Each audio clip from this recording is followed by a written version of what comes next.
Today we will discuss a new topic that is called dimensionality reduction.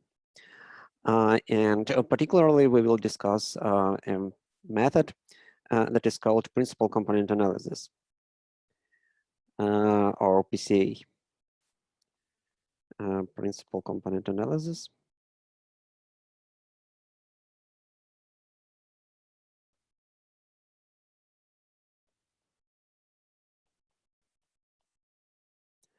По-русски это называется метод главных компонентов. It is possible that we have two different problems with data.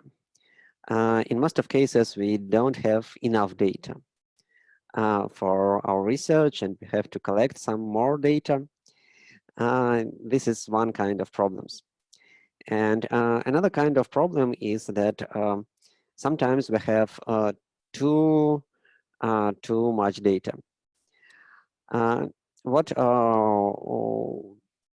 Where is it possible? It is possible that you have a lot of variables that describe your objects. It is basically it is rather often can be met in linguistical studies, because when we discuss statistics, we usually want to work with something like a vector in mathematical sense, something like a series of numbers. But sometimes we have to work with texts, and text is just a collection of words. And so to analyze a text in statistical way, you have to do some transformations. You have to transform this text into some other form. And sometimes these transformations are simple, like just counting. Sometimes they are very complicated, like using specialized algorithms like word-to-vec or BERT or something else. Anyway, if you have a text and you want to get some numeric data from this text, you can do it in different possible ways. For example, let us assume that we solve a problem like we want to, we have several texts, and we want to answer some questions about who authored these texts. For example, it is possible that we have a text that is attributed to some author, and we want to test, is it true that this text really was authored by this person? And we can try to use some statistics to do it in the following way. We believe that different people use different styles in their writings. For example, if you compare stories by Chekhov and novels by Tolstoy, you're pretty sure we will find some differences in these texts, even if you don't know Russian, and if you don't, even if you don't understand these texts. You will have differences in purely statistical features of these texts. So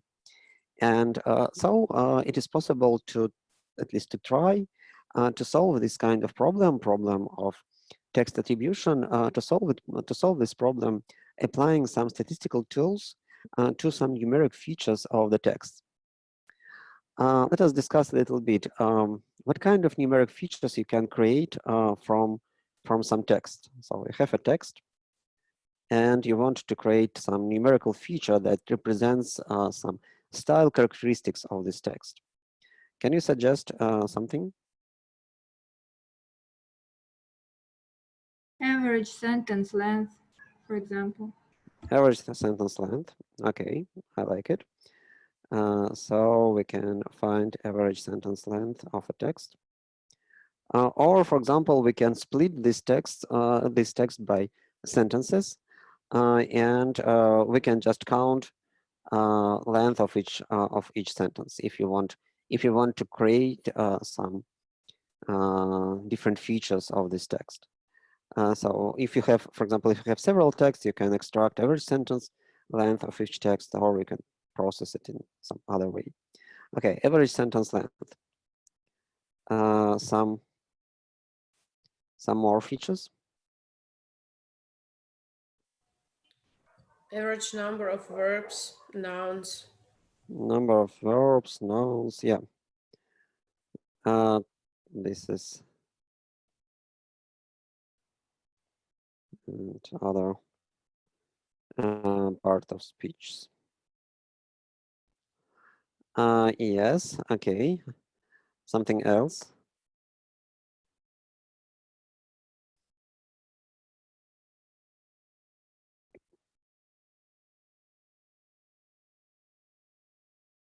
Any other ideas? Number of dots or commas. Or Number of punctuation marks. Yeah. For example, poetry of Marina Tsvetaeva can be identified by a very large percentage of usage of long dash, and so it seems to be reasonable to extract this kind of data. Yes, maybe something else.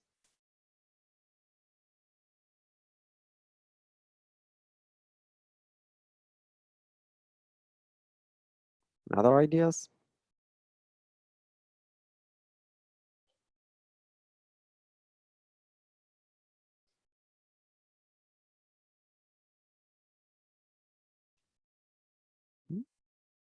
No other ideas? Yes, I was thinking about perhaps the preference on different suffixes, observational suffixes. Yeah, some statistics about suffixes, right? Another good feature. Yeah, so you see that we can create a lot of features. I think that if we had time, it is possible to create, for example, 100 of different features that characterize one text. So it is possible if you have, for example, collection of texts of one author and collection of texts of another author, and you want and you have a new text, and you have to attribute this text to one or another author. You can try to find the corresponding features of this text, of new text, and you can try to compare them with features in one group and in another group. So the idea is that you transform text to a row in a table, and columns in this table are these features that we discussed. Sentence length, number of verbs, and so on. Some suffix statistics. And we have a lot of columns in this table, for example, 100 columns. And now we have a problem that we have a lot of data, but what can we do with this data? For example, if you have just one variable, you can draw something like histogram to show how this variable is distributed. If you have two variables, you can draw scatter plots that show you the relation between these two variables. But already, if you have three variables, visualization of this data set becomes not so easy. Actually, you can try to plot three-dimensional pictures, but it is not so easy to interpret them. And if we have a lot of features, a lot of variables in our data set, it becomes rather difficult to visualize this data set. And so our idea is the following. We have the following problem. We want to we have too many variables,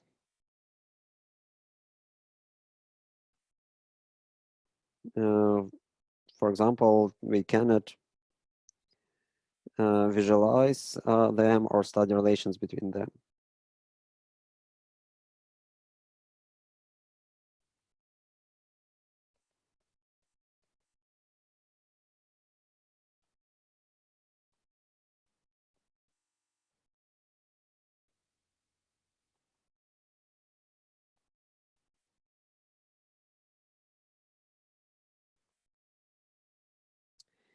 And we have a possible solution, an idea. And our idea is to reduce number of variables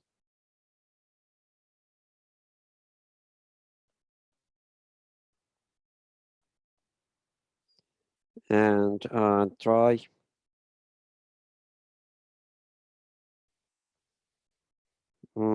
to keep as much information as possible.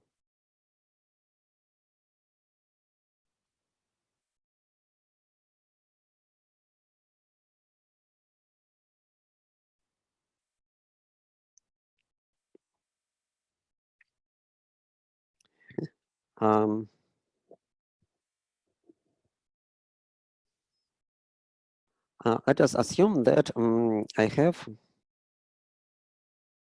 the following data. Assume that I have several students, for example, school children, and I have information about their grades.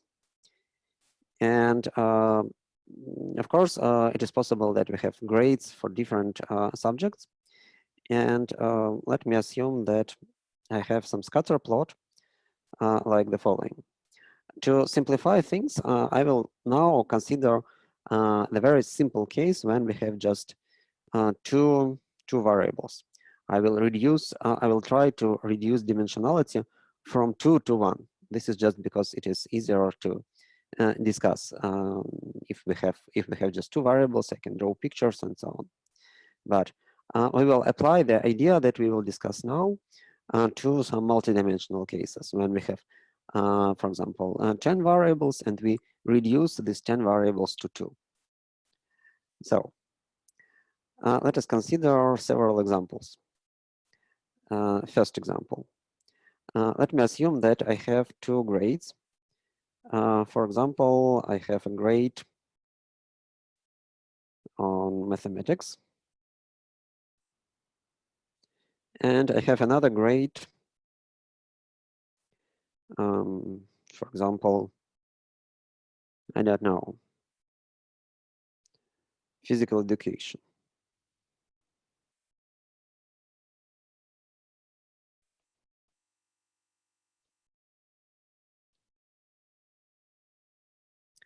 And let me assume that my grades are like this.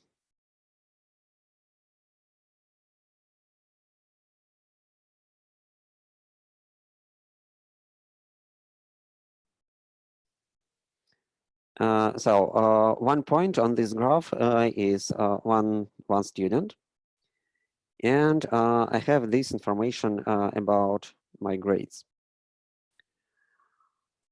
Let me assume that I have to keep only one grade. Which one will you choose? Math. Why? Because physical education is the same for all students. Yes, yes. This is actually the answer that I expected. Of course, we can say that we will include math because we can say that math is more important than physical education in some, at least in some contexts. But we can ignore this fact. I can just put here not physical education, but some other important subject.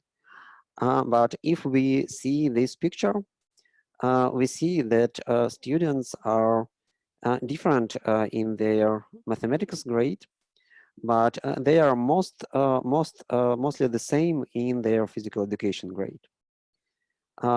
This is, at least in my opinion, this is pretty natural because if I were a teacher of physical education, I would put all my students high grades, just because we have different physical abilities, and I'd like to make everyone at least more or less happy with their grades. But anyway, the idea is that if we have a small difference here, then we probably can delete this variable. It does not contain a lot of information. And if we have a large variance here, then we have more information in this variable. So this is our first idea. This is not a very correct idea in a sense, because when we discuss different grades of the same people, of course we can compare them in some way. I mean that we can say that, for example, we have 100% maximum here, and for example 100% maximum here, and we can compare them. In general case, you can rescale any axis in a way that you wish, and when you rescale it, of course, you will change the corresponding variance.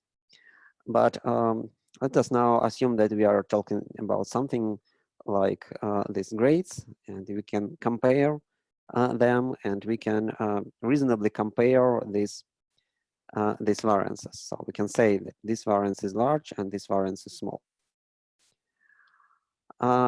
So a reasonable idea, not perfect but reasonable, is that we say that variance resembles variance of some variable in some way resembles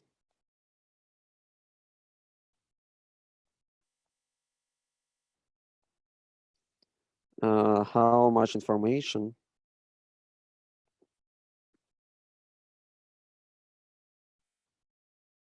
is contained in this variable.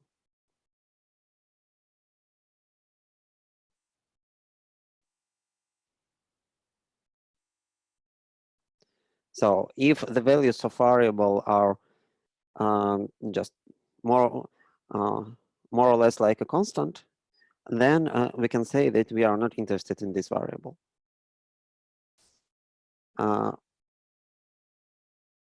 Okay.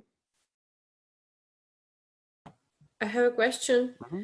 And what about the variables if they are like 0, 1 binary variables?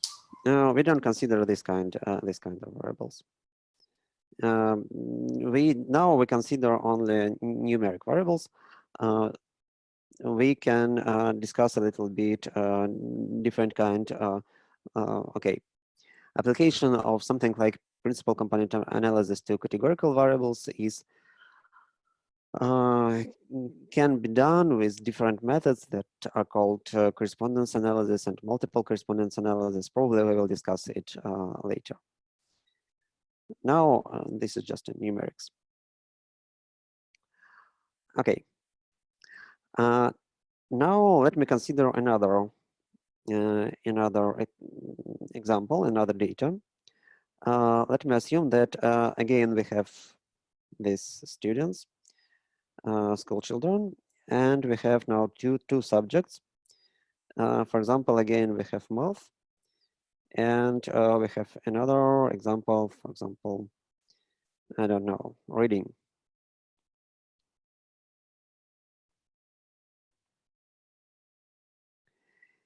And now it is possible that we have something like this.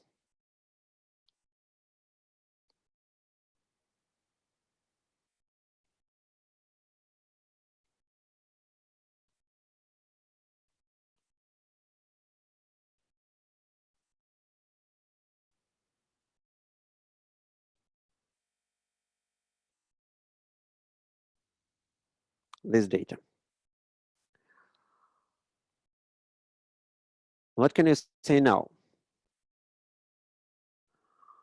What can you say about this data? If I ask the same question, which variable to keep? What is your suggestion?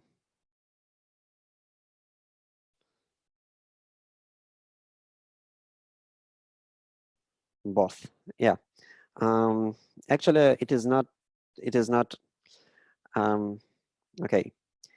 I agree that in this case, for this picture, both variables are equally important, contain equal number of information if we say in terms of this variance, because we see that people are different in their math abilities and they are different in their reading abilities. And so we want to reserve both. But on the other hand, we can say, okay, we see that these two variables are correlated. If we see a student with high grade for mathematics, then the student probably have high grade for reading. Yeah.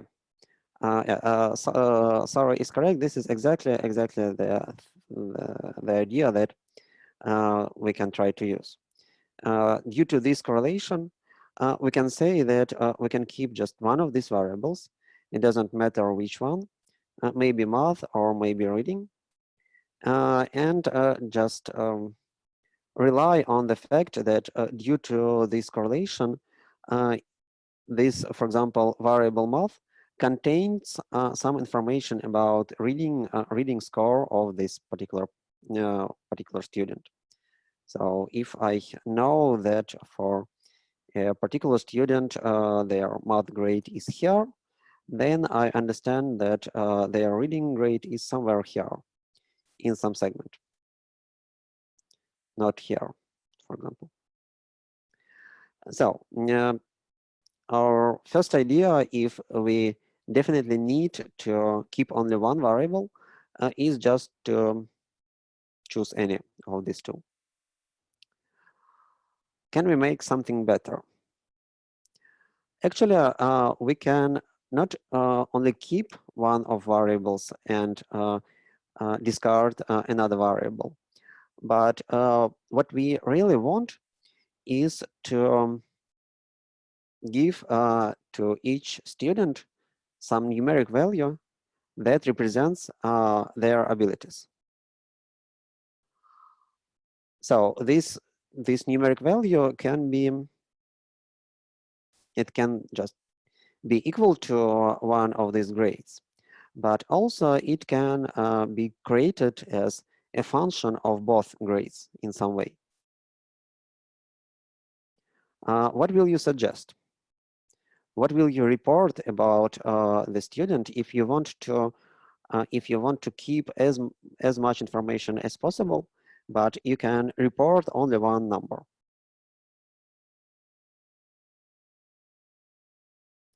What would you suggest? So I want to create one number.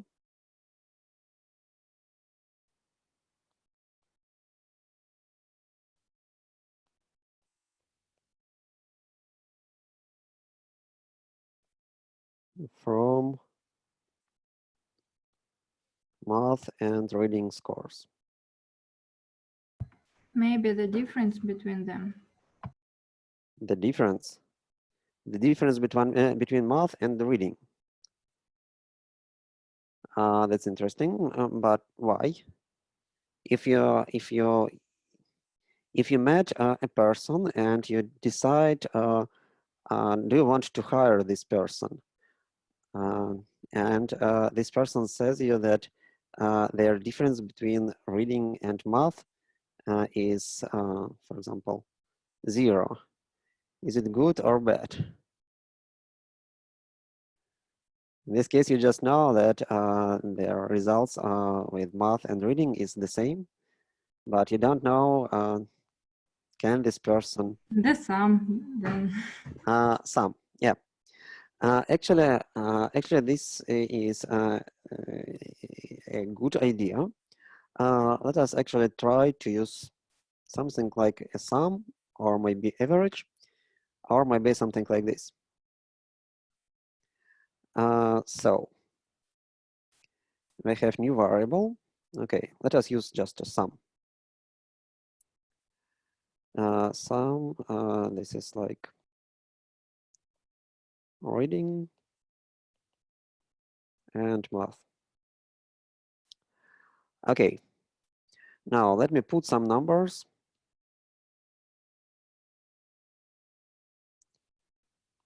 For example, I have 100 here, 50 here.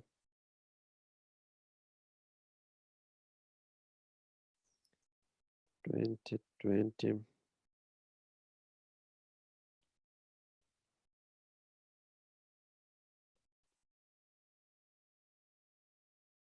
Something like this. And let me assume that I know that some particular person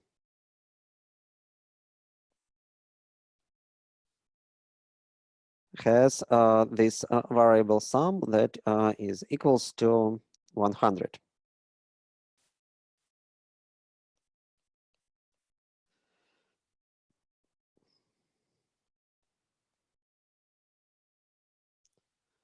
Which values of reading and maths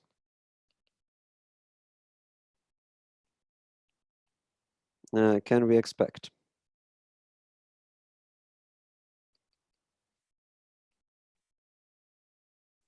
So previously, when in the case when I knew one variable, for example, math, I know that the value of another variable is somewhere here. Now I have a new information.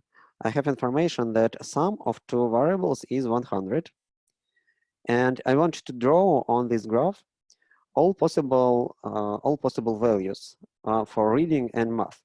So all possible points that can correspond to my student, the student with sum that is equals to 100.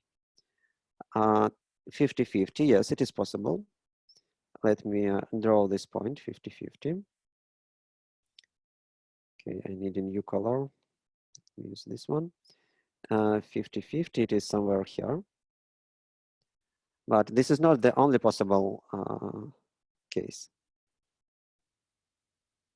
If I know that sum is equals to 100, it does not mean that reading and math equals to 50 and 50. It is also possible that we have different values. Yes, theoretically, it is possible that we are here or here. And what can I say about other values? I want to draw the all the corresponding points. We should connect these two dots, Mm-hmm. these three dots. Yes, we have actually a straight line like this one.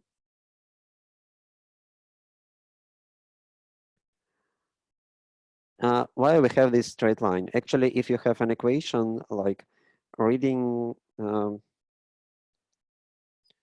plus math equals to 100, I can rearrange this equation and I can say that reading is 100 minus math. And now you see that this is equation like y equals to 100 minus x. And you know how the graph of this equation looks like. This is a straight line that starts at point 100, 0, 100 at this point, and it has negative slope that equals to -1. So we have this straight line. These are all possible, theoretically possible values of variables reading and math. Everybody agree with that? Everybody understand or how did we get this straight line? Are there any questions?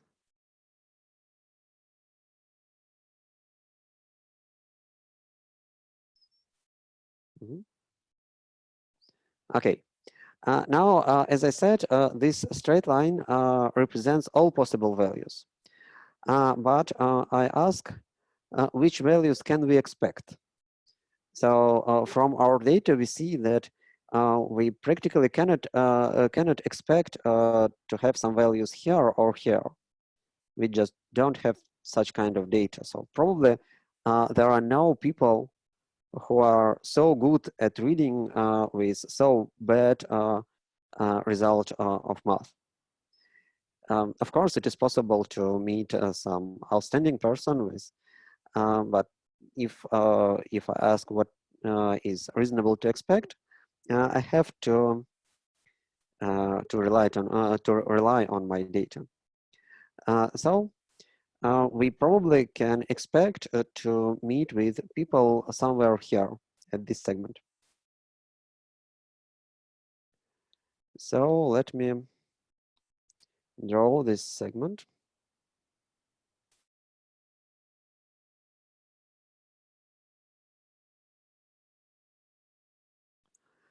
And now let me ask, for example, if I have a particular person who is somewhere here, for example, this person with results 50-50, and I'm choosing which number to report. I can report either only math, or I can report sum of reading and math. If I report sum of reading and math, and some other person, for example, HR manager, look at my student, they understand that the student can be somewhere here. And if I report only math, then they understand that the student is somewhere here.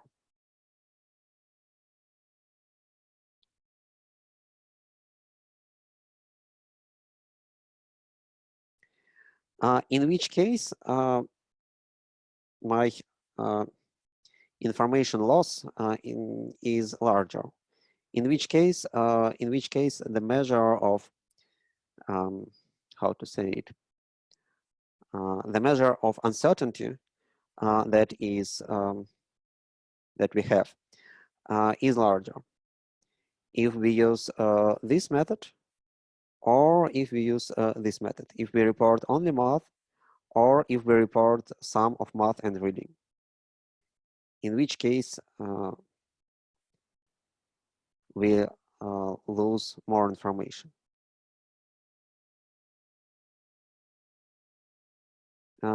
If we report only math, yeah, we actually what I'm trying to do is to compare size of this segment with the size of this segment.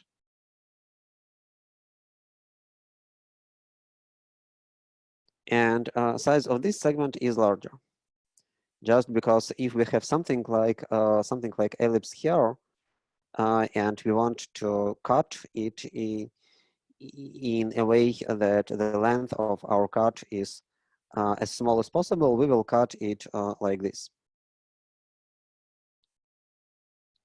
Just let me redraw it once again. If we have this kind of ellipse, and I want to cut it, I can either cut it like this, or I want to cut it like this. This cut is shorter than this cut.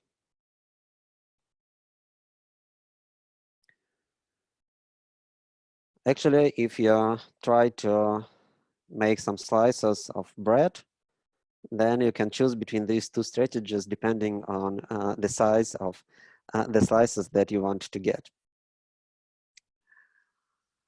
So it means that if we want to report just one number, we have not to keep one variable, but we have to create some combination of variables and report this combination.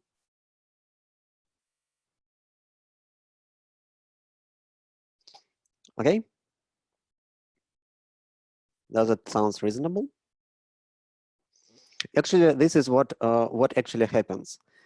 Because, for example, if you're alumni of some university and you're applying to some program, you report your transcripts, and in this transcript you have GPA, which is just an average of your grades. And this is basically one of important number that people look when they decide do they want to get the student or not. So yeah, this is rather reasonable. Okay. Now let us think a bit more about this new variable. Actually, what we are doing. Let me create another picture.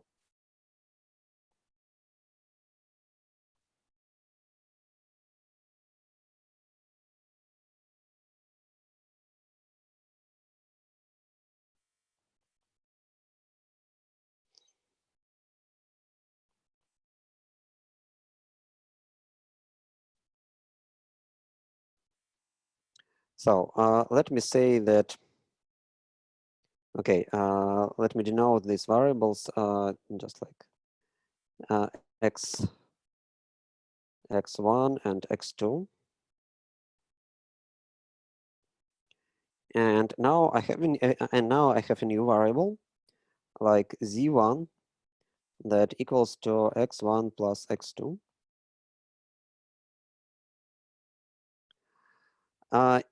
And for each point,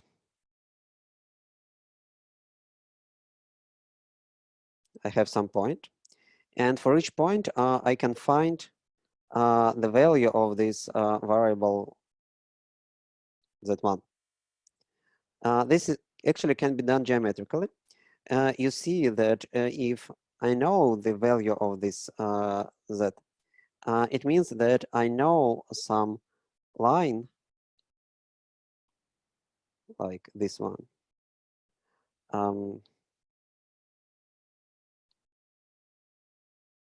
This line, such that this point belongs to this line.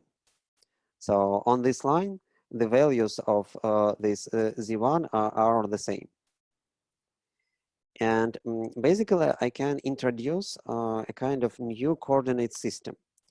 I can say that, okay, I have this variable z1, but I can also introduce another variable, actually that was suggested previously, a variable like x1 minus x2.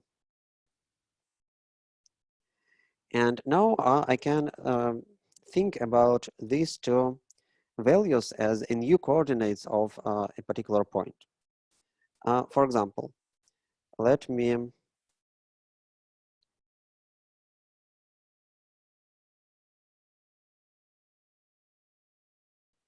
consider some point.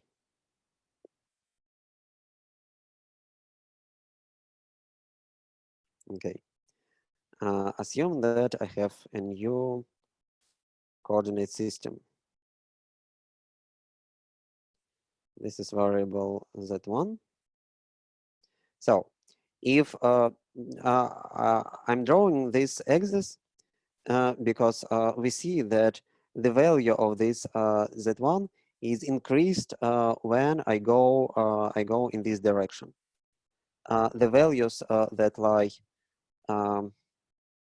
more into this direction has larger values of z1 of this sum, right?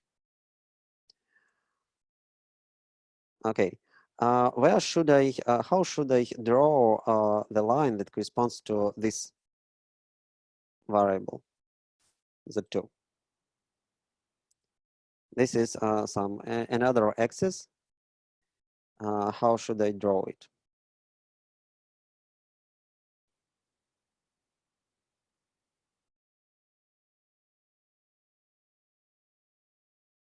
Any ideas?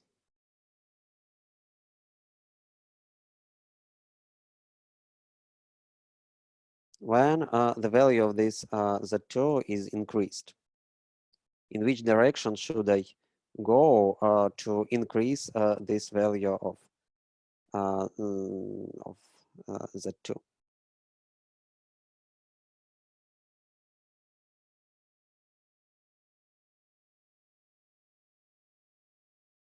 Anybody? Mirror image? Mirror with respect to what?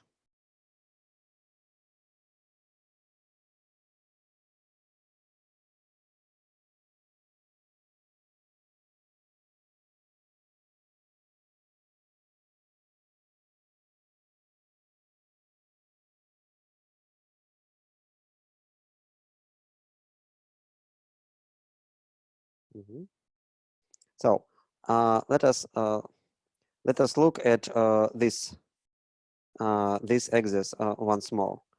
When I draw this axis, I say that the variable Z1 measures how far my point is shifted to this direction. So, for example, if I know that my point is here, I see that the corresponding Z2 is large. And if my point is here, I understand that the corresponding Z2 is small. Z1 is small. But if I have these 2 points, they are the same. Their value of this Z1 is the same because the sum is the same. Is it clear? What can I say about this idea? So Z1 measures how far we are in this direction. So I ask you now about this new variable, Z2. What direction it corresponds to?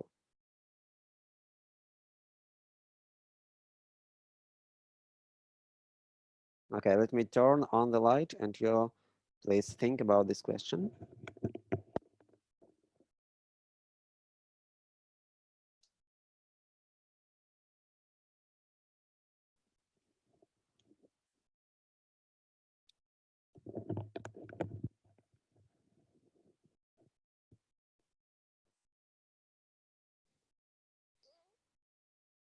So, any ideas? Direction same as Z1? No, because look, if I select different points, for example, on this line, what can you say about the value of Z2? Will Z2 be increased or decreased? If I get several points on this line, for example, I get, okay, let me put some numbers. Assume this is 20. This is 20. And for example, this is 50. This is 50. So if I consider this point and this point, what can you say about their values of Z2?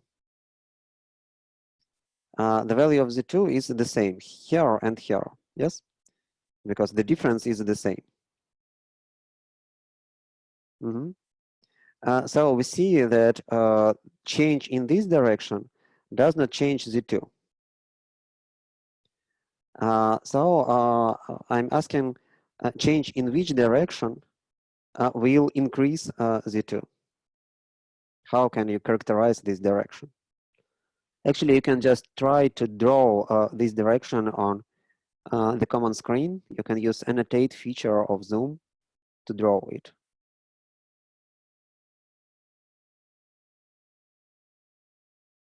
Just try. Direction x1. Well, I can say that if I increase x1, then Z2 will be increased, but not always. It is possible for me to increase x1 and also increase x2, and in this case, Z2 will not be increased. So if I just say that increase of x1 will increase Z2, it is correct, but not sufficient. It's a mirror image. Okay, Stepan, can you? Yeah, correct. So actually, we can draw this line.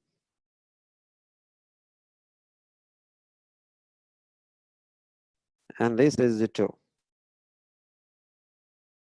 Okay. So we see that if I move in this direction, then Z1 is a constant, but Z2 is increased, and vice versa. If I increase this direction in this direction, then Z2 is constant and Z1 is increased. Okay, let me give you some exercise. Assume that I know, for example, I have a point for which Z1 equals to, for example, 60, and Z2 equals to, for example, 10. Okay, not 10, but 20. What can you say about this point? Where it is located on this graph?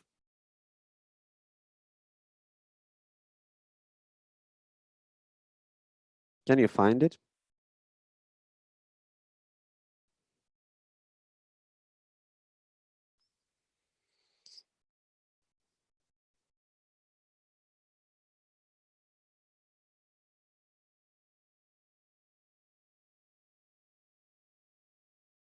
So we can do the following thing. For example, I can draw several lines. For example, here, I can say that the value of Z1 here is 50. And for example, here, the corresponding value of Z1 is 20. What should I do to find this point?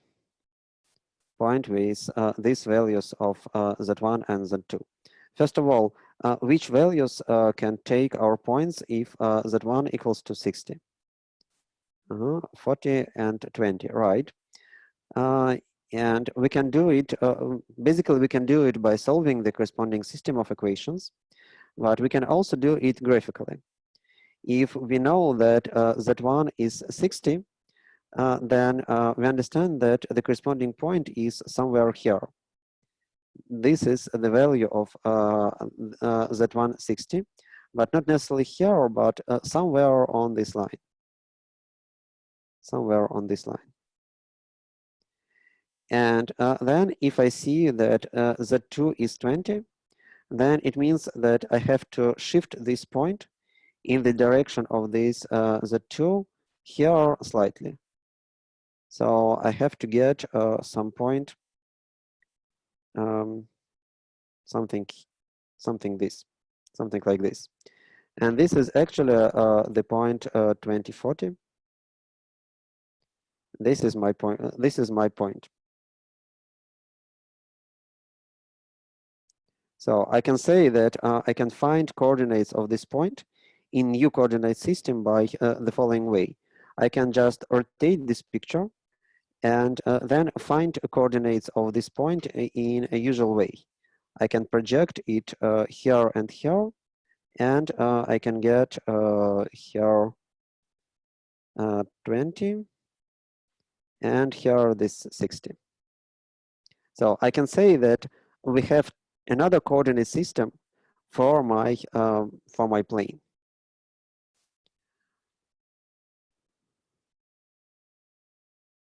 Okay. Some mathematics here, coordinate systems. Actually, what I want to say is a very simple thing.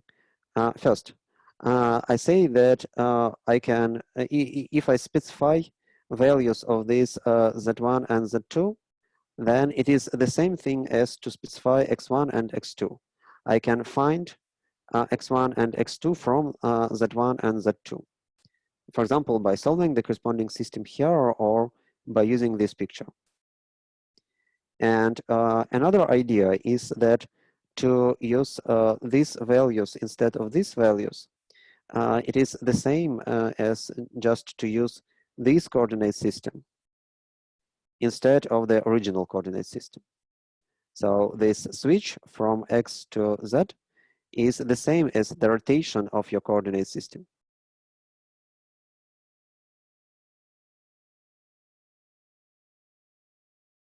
This is like an introduction to linear algebra, a very short introduction.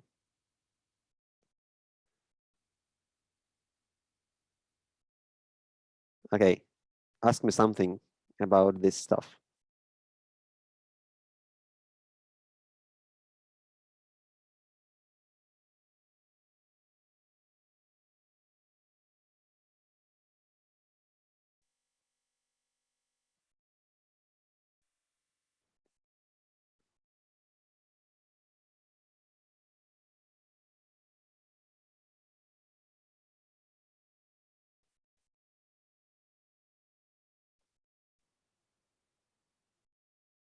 Okay, so let us return to my previous picture, to this picture. And let me shift my coordinate system a little bit. Let me shift this data in such a way that we have an origin of my coordinate system in the center. This is just for simplicity. So I have the following data.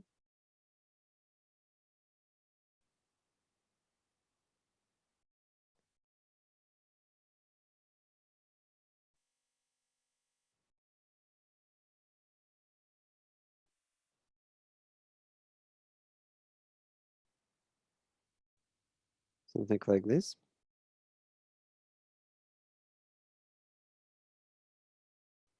This is my data. And two coordinate systems, the original coordinate system x1, x2, and a new coordinate system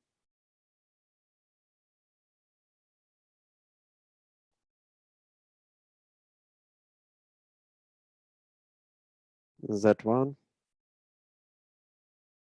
z2. And let me rewrite my picture in a new coordinate system.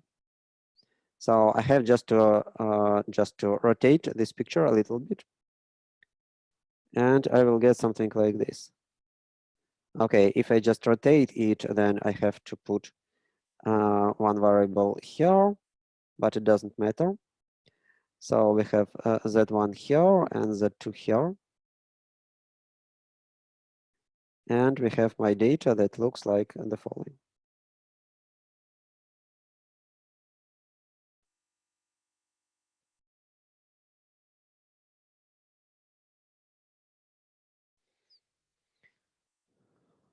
Something like this. This is the same data as previously, but in a new coordinate system. What can you say about correlation between Z1 and Z2?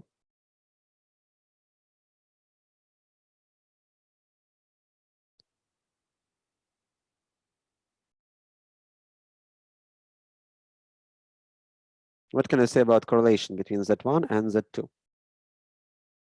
There is no correlation. Yeah, at least the correlation that we can see here is very close to 0. And this is in contrast with the original picture. We have some correlation here.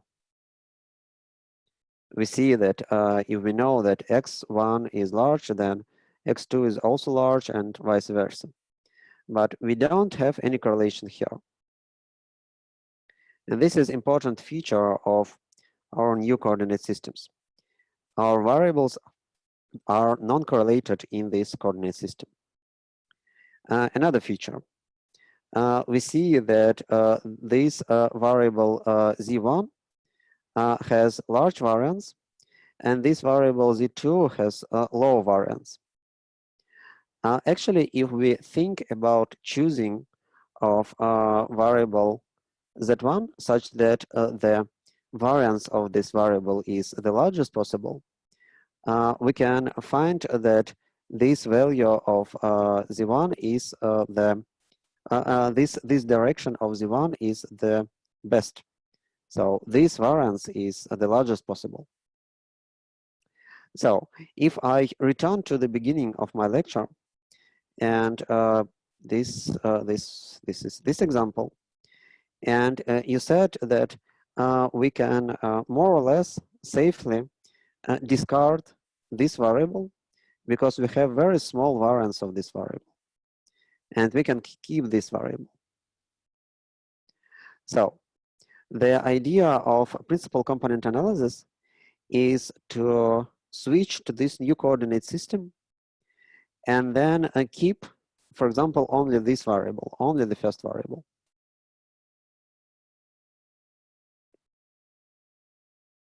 And we can remove this second variable.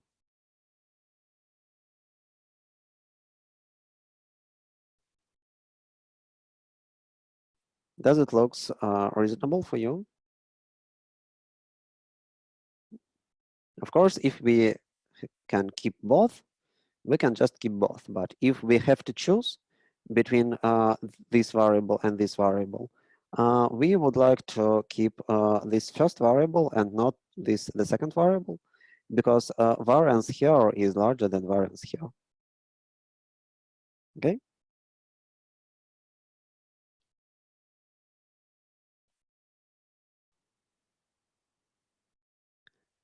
Now let me consider another example.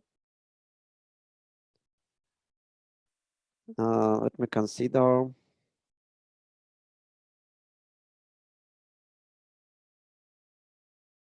something in between. This is example 3. And let me assume that my data, okay, that my data looks like the following.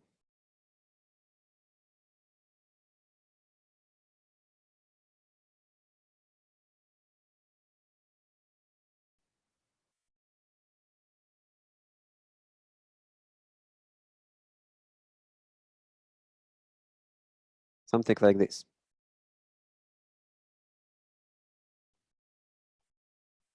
I have x1, x2,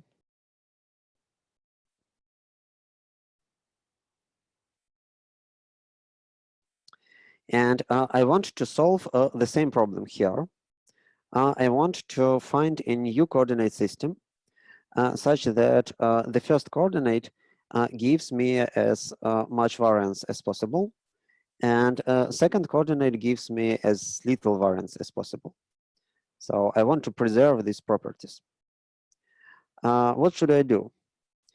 Previously we used these variables z1 and z2, and in variable z1 we just found sum of these two initial variables. So we just find a combination of these two variables with equal weights.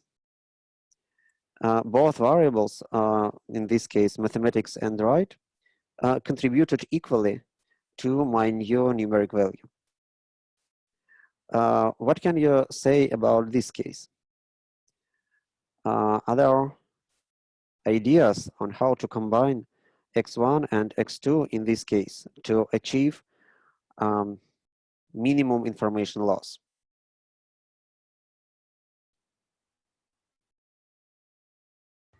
To draw a correlation line and perpendicular to it. Mm-hmm. Mm-hmm. Yes, and numerically, what do you think? If we have this variable x1 and x2, which variable will contribute more to new variable, to new z1, to new z1? How to choose z1? A combination of x1 and x2. Which variable will contribute more? Yes, the angle of rotation is not always 45 degrees. That's correct. I want some numerical results. Which variable will contribute more into the resulting aggregated variable?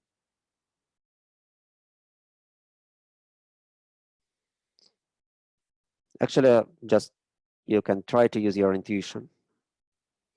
X1 have to contribute more because initially we have more variance in variable X1.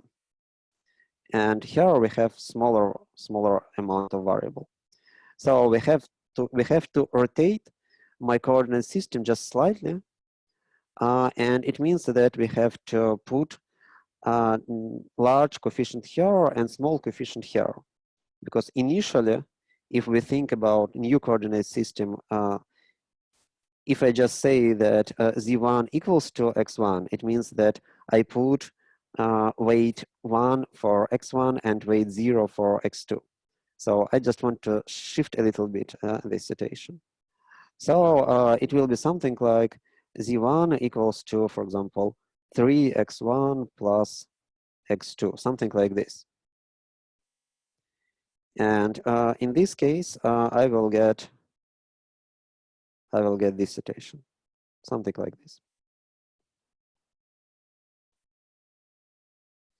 So larger weight for X1 because larger variance.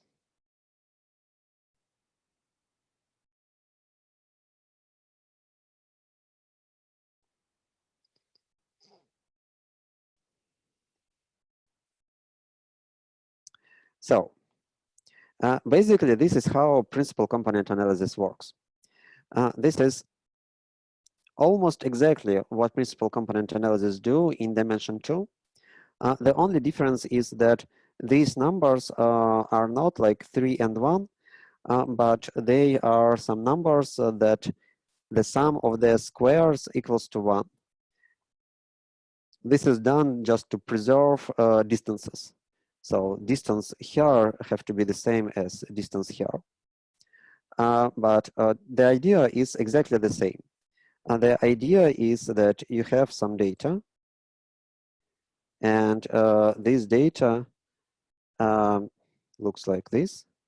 And then you select a new coordinate system such that your first principal component, this is called principal components, and that this first principal component is along the direction that contains the largest variance, the most of variance of your data.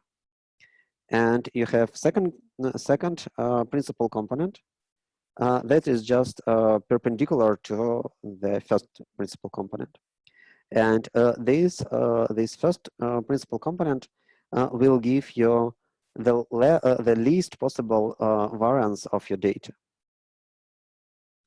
So PC1 is along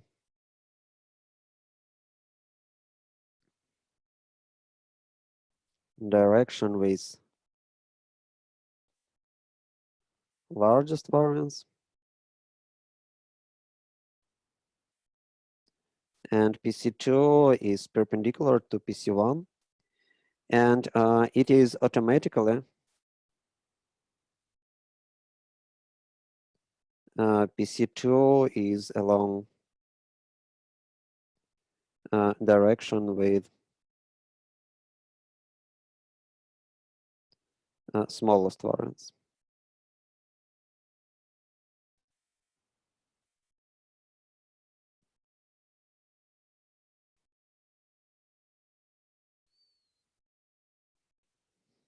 Actually, the fact that they are perpendicular is just a fact that if you have something like an ellipse, and then you have two axes, this is large axis and this is small axis, and they are perpendicular to each other. Some geometric property. So we can find this PC1 and PC2. Sorry, there is a typo here.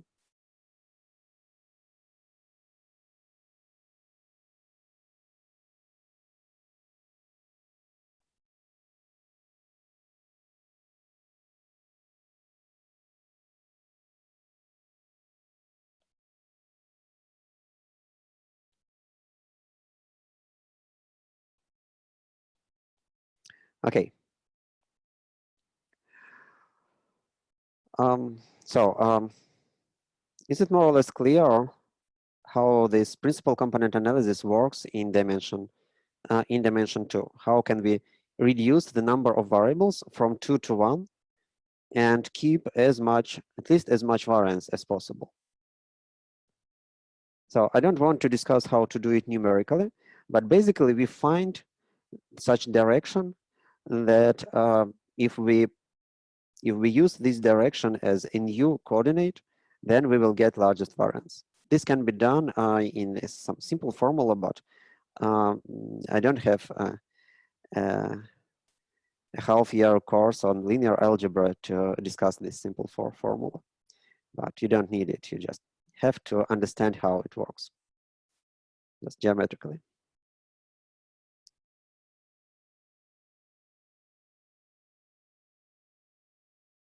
Are there any questions so far?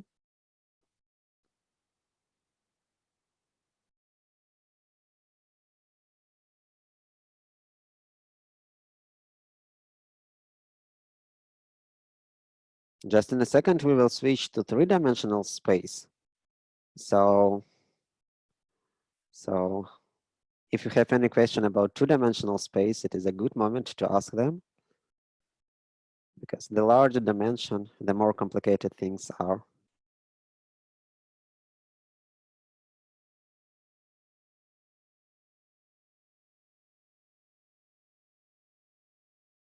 So really no questions.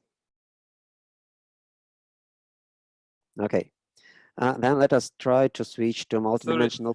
Yeah, sure. I think I have a question, but it could be a case that this is not an ellipsis, but some other figure. Yes, yes. This is a good question, and this is correct. Basically, principal component analysis believes that your data is distributed according to something that is close to so-called multidimensional normal distribution, and in this case, the scatter plots are close to ellipses. This is an assumption of this principal component analysis, and under this assumption, principal component analysis works reasonably. If you have data that looks like, for example, well, it is possible that your data are like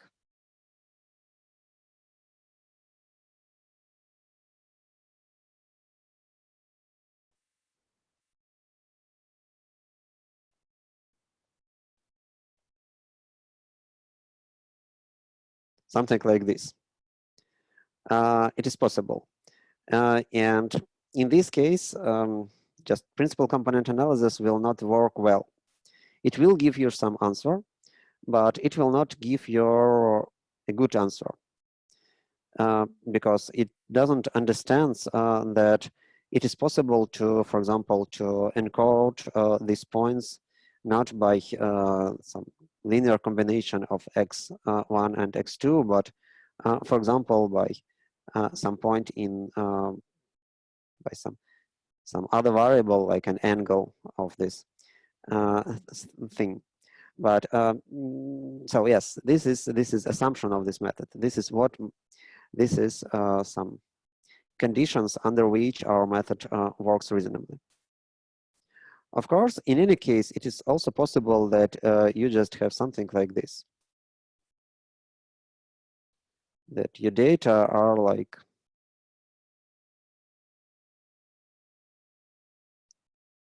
something like this, when both variances are the same.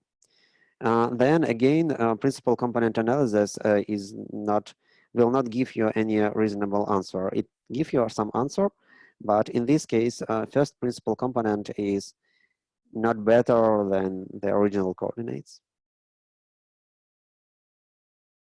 Yeah, that's a good question by Sarah. No, principal components do not coincide with the corresponding regression lines because of different ways to measure distances. In principal component analysis, we find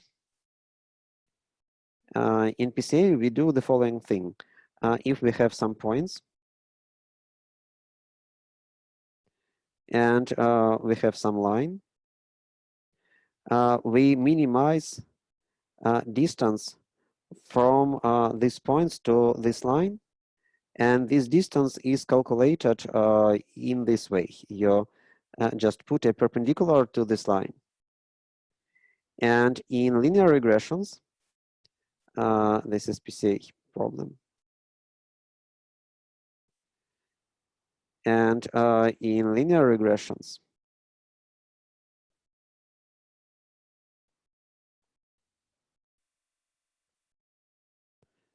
we have a different way to measure distance between points and line. Again, we have some points. And we have a line. And then you measure you measure distances in this way. So you don't have perpendiculars, but you just have straight lines that are parallel to some axis. Even if you have the same data here and here, the result of your optimization will be different due to different ways to find these distances.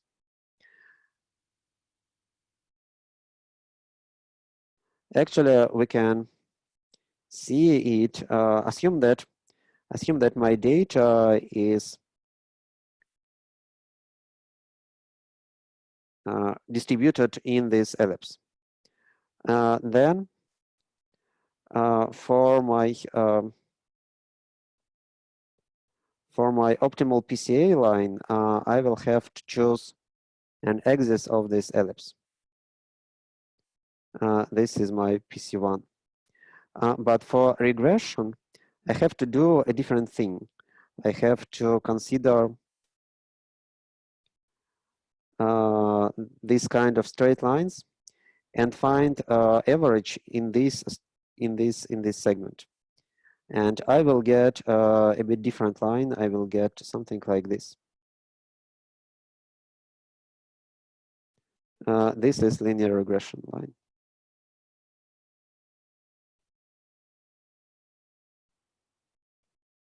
Because if I know the value of x, and then I understand that the possible values of y are somewhere here, and the best prediction is in the middle of this segment. So this is a difference between these two methods.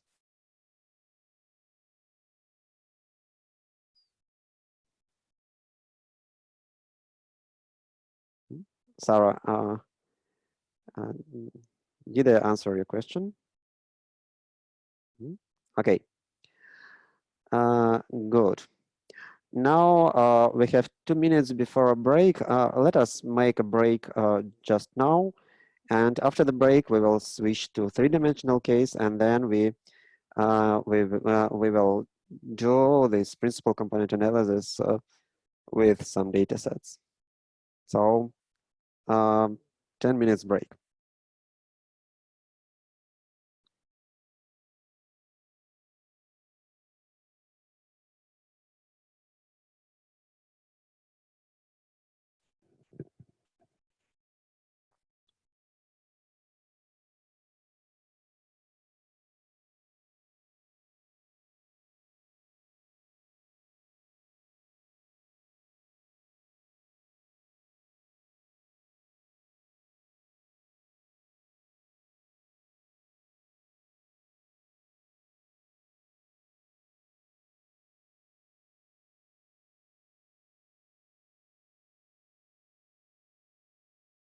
So assume that we have 3-dimensional data.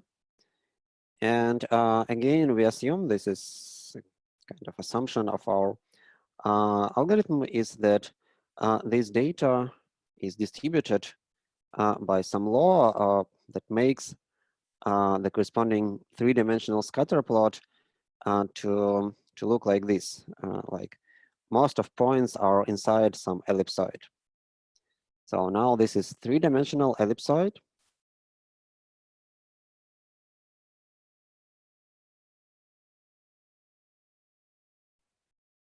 And now we do more or less the same thing as previously. So we have three variables, x, y, z, and we want to create a new coordinate system.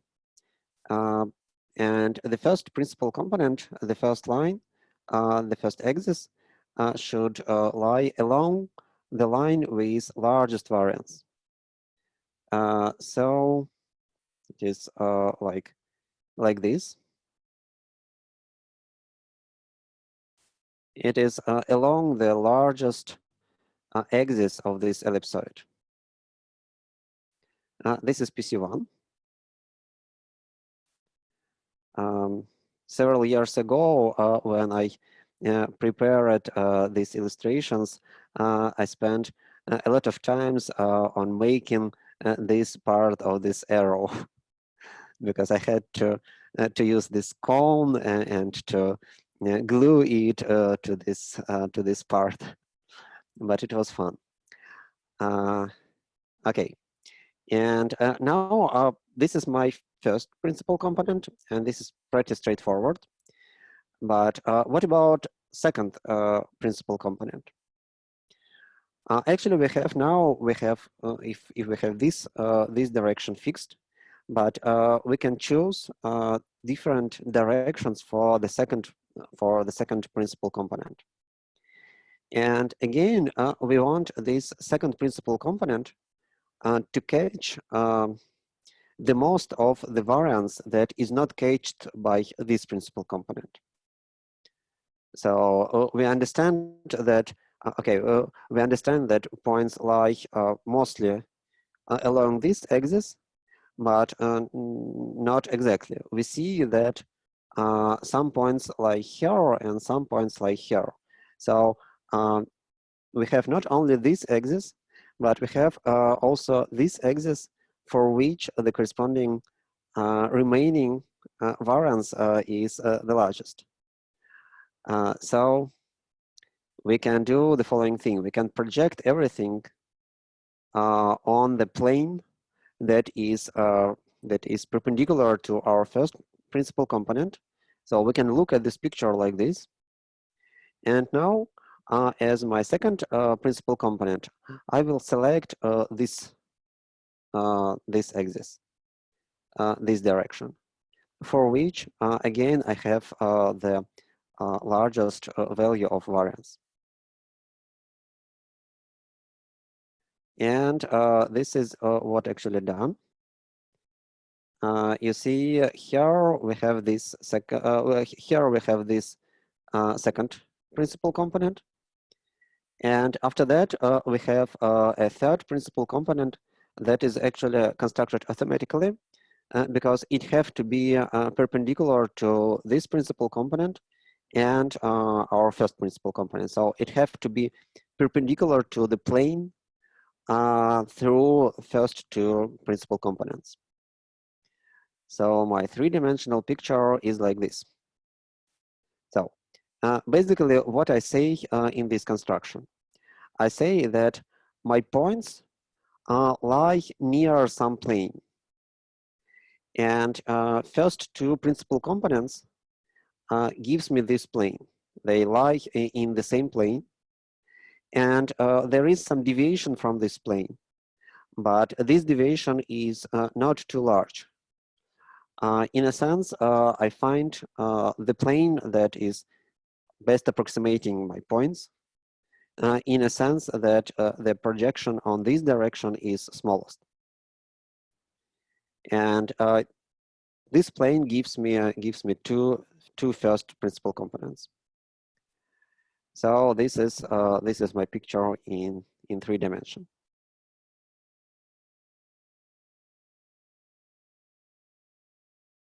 You can actually just get this picture. Let me send it.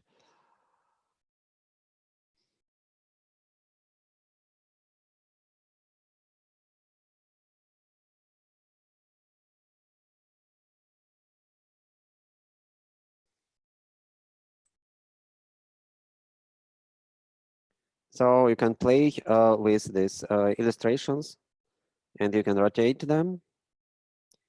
and see the effect.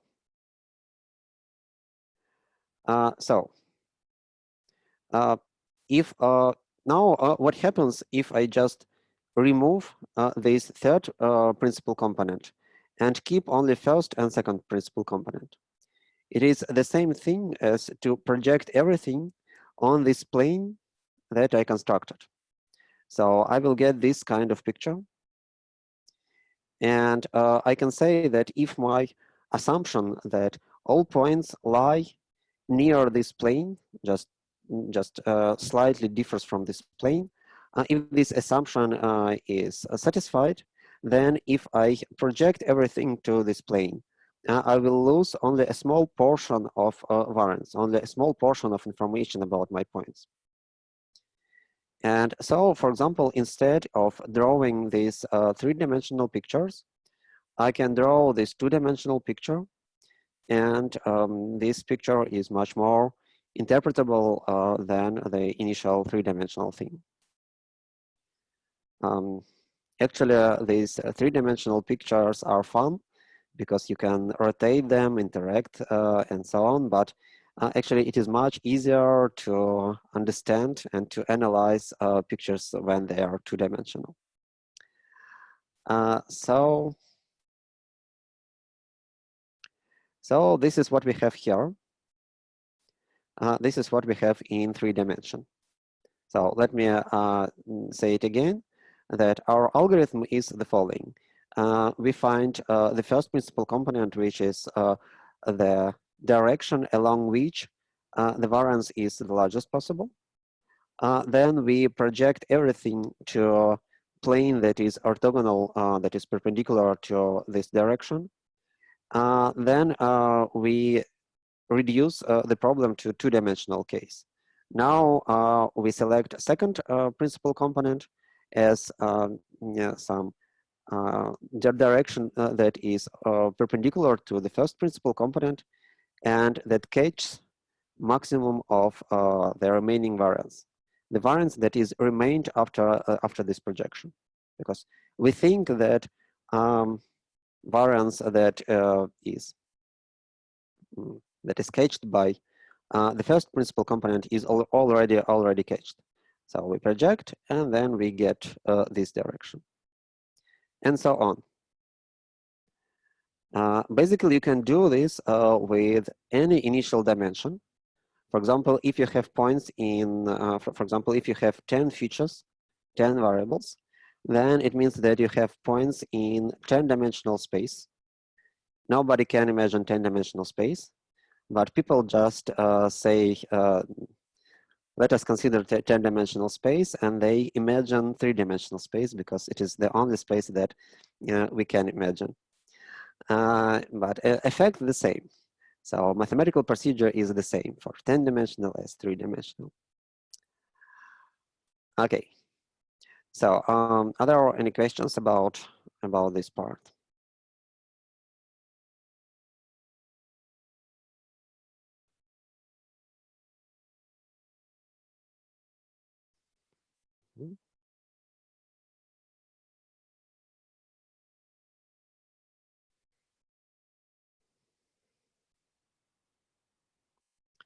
So then let us continue.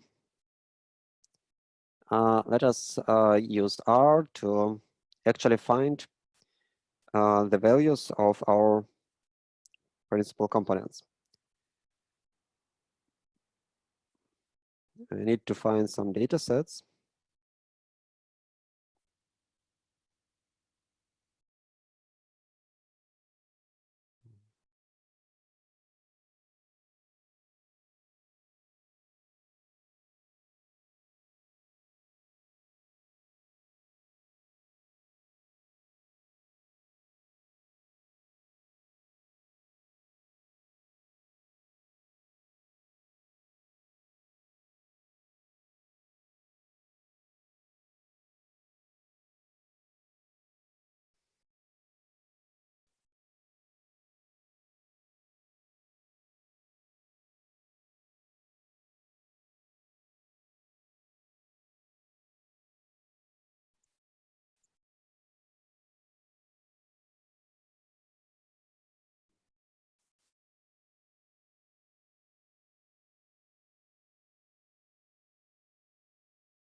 Okay, let us begin with the data set that we probably already analyzed, HSB2.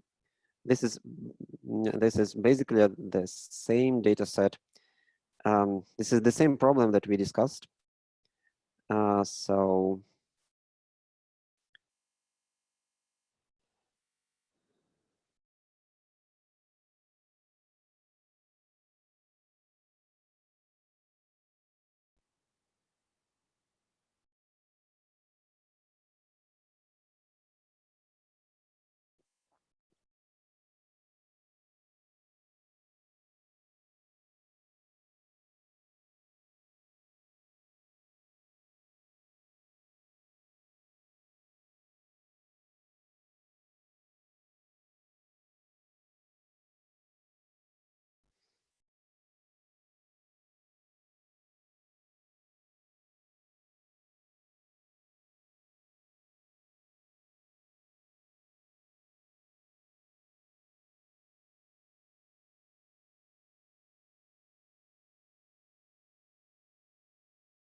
So we have actual grades, and we have not 2, but we have 1, 2, 3, 4, 5 grades.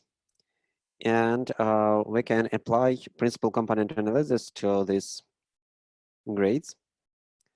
So assume that we want to visualize this, and we can do it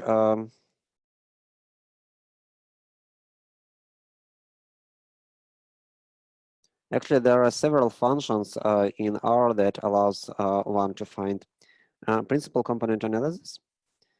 Let me use one of them. For example, peer comp. Oh, probably we'll use another. Just a second.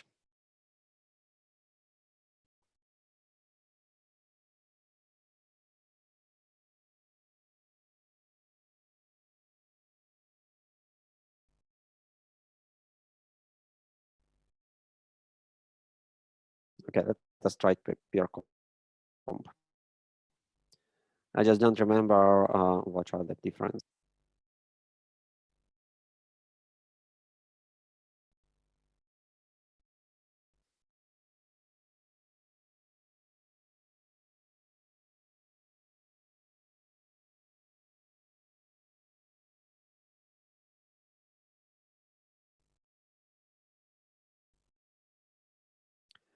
So I have this data set. Let me import some tidyverse.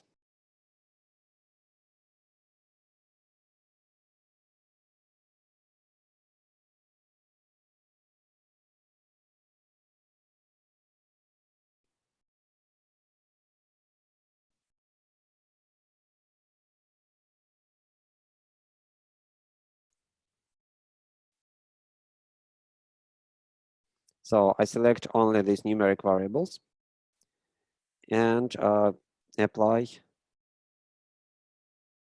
peer comp function.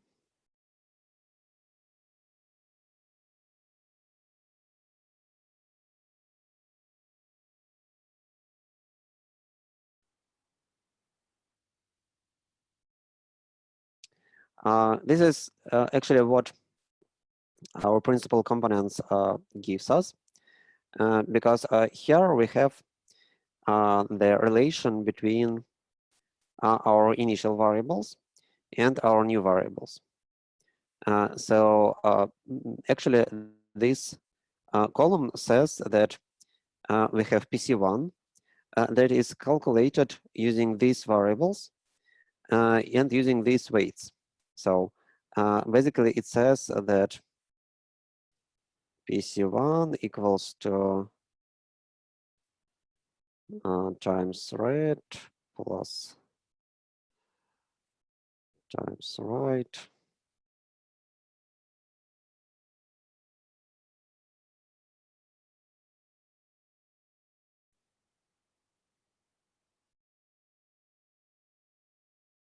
and so on.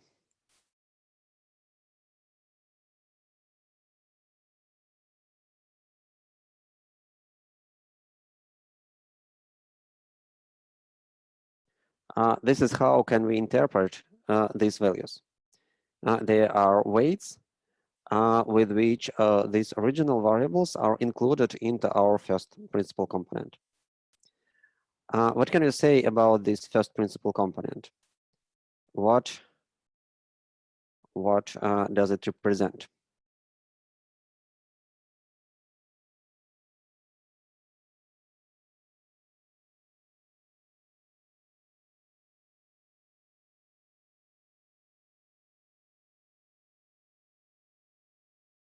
How can you explain it in just non-mathematical terms?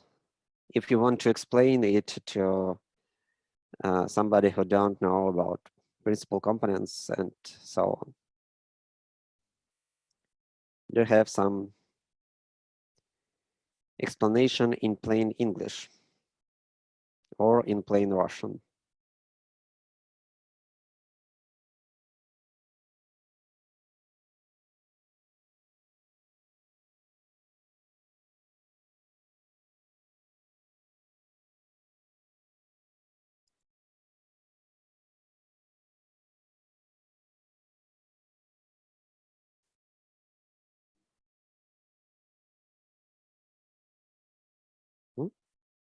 Any ideas?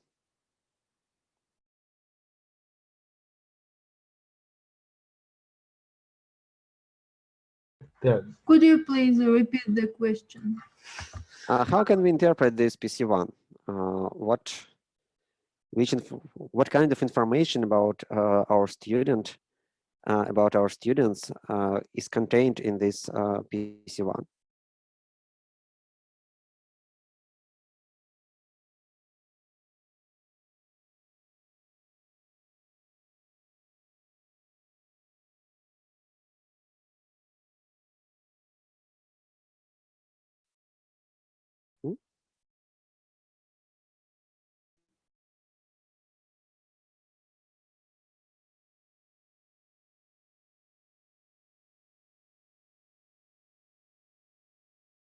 What can you say about some student if you know the value of PC1 of the student, if this PC1 is calculated according to this formula?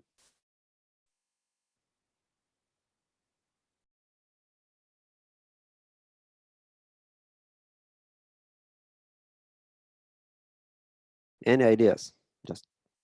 Just try to guess.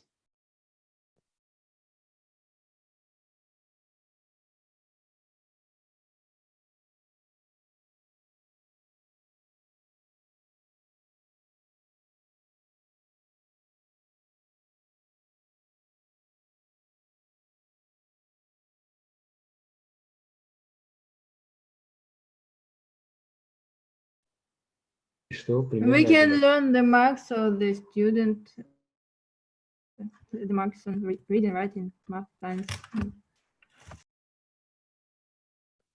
Максимум? Почему максимум? Marks. Marks. Okay. Yeah, but yes, but not all the marks at the same time. You have some combination of these marks, and it is possible to get different combinations. So we have this combination. What can you say about it?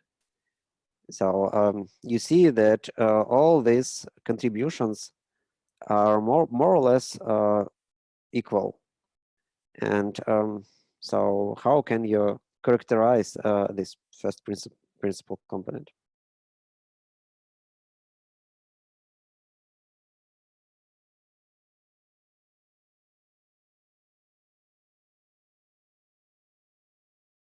what it measures? What does it measure?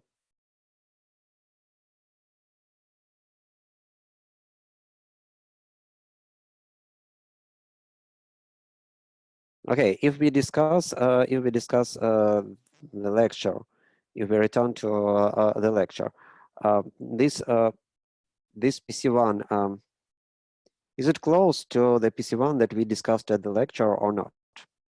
Is it something similar or something different?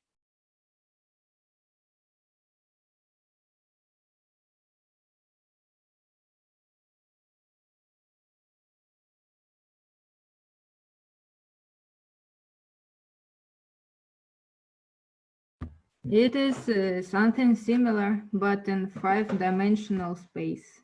Yes, actually, this PC1 is something that is close to GPA, because you have all these variables are included into this PC1 with more or less the same weights.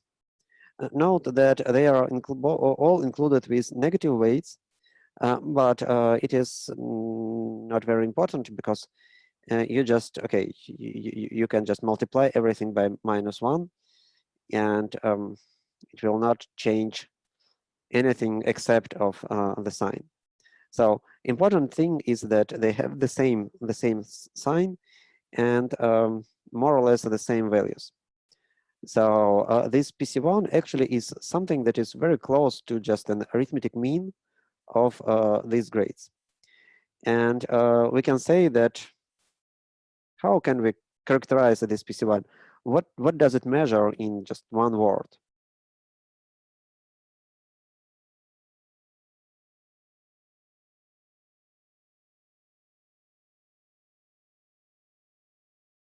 Just if you want to explain it to, I don't know, somebody who don't know mathematics. How can you explain it? What your PC? Assume that you present your research to some person who is like minister, and this minister asks you what your PC1 measures. So it's like the successfulness of students, and, but the less PC1 is, the more successful is the student, right? Yes, exactly. This is something like overall performance of a student, because it is just something like GPA. It averages all the results. Of course, again, we have negative sign here, so the larger this value, the better performance. But this is just a sign. So this is negative performance to be exact. Okay, so we can, in this case, this PC1 is rather interpretable. So we can interpret it in the real world terms. Let us look at this PC2. What do you think about interpretation of this PC2?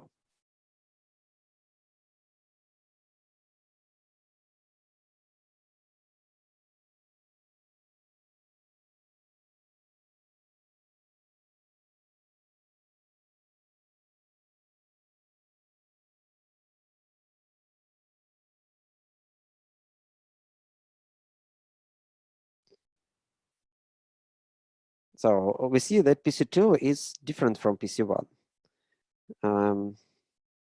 PC2 is not something that is close to just an average of all these grades.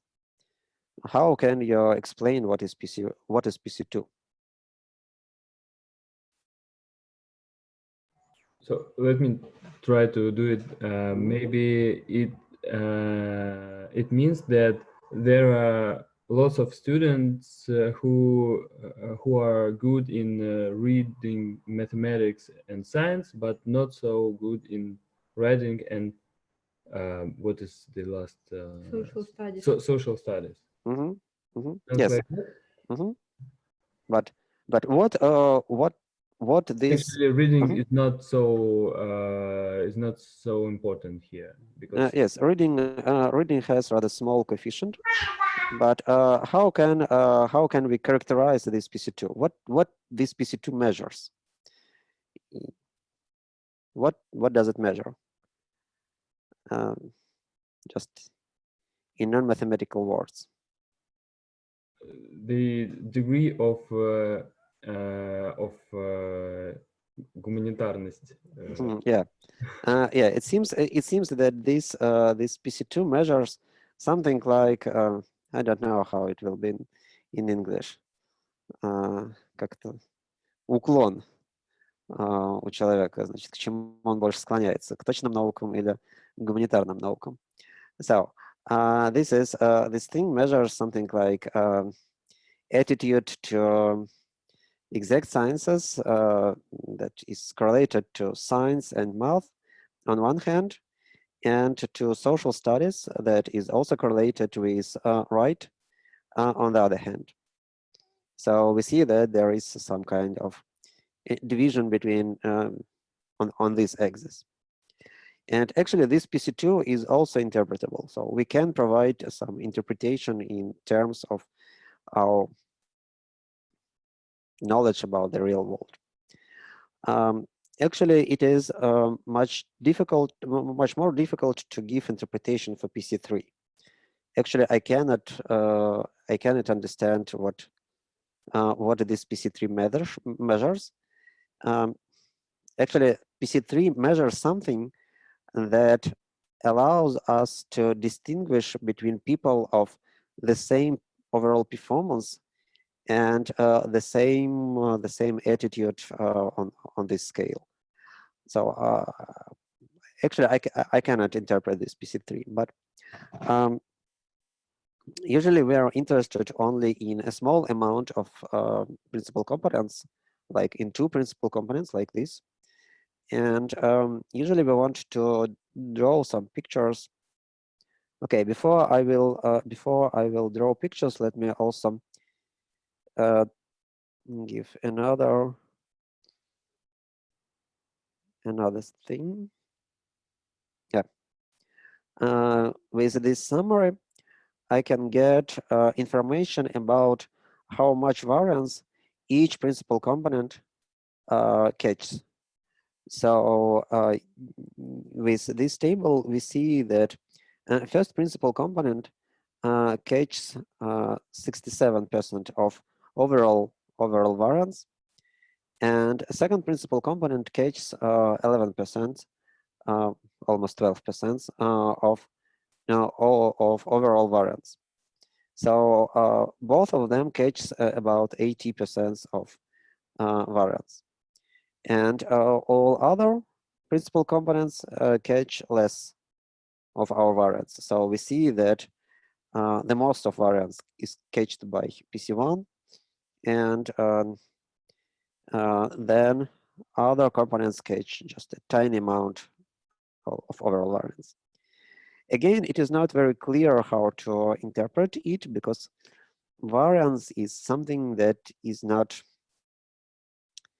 it is a bit trickier to think about variance as a measure of amount of information. But anyway, we have this thing, so we can say that basically we can say that the difference between the average square of distance between our points and our plane that pass through first 2 principal components, this average distance is less than 20% of distances that we have on this plane.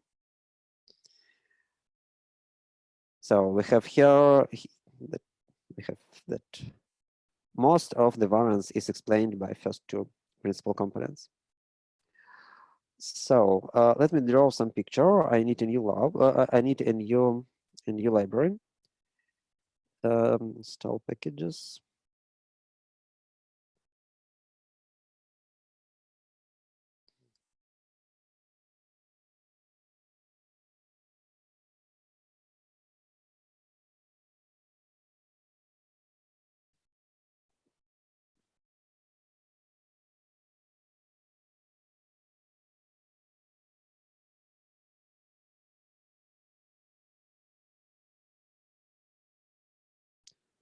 So I hope that it will be installed soon.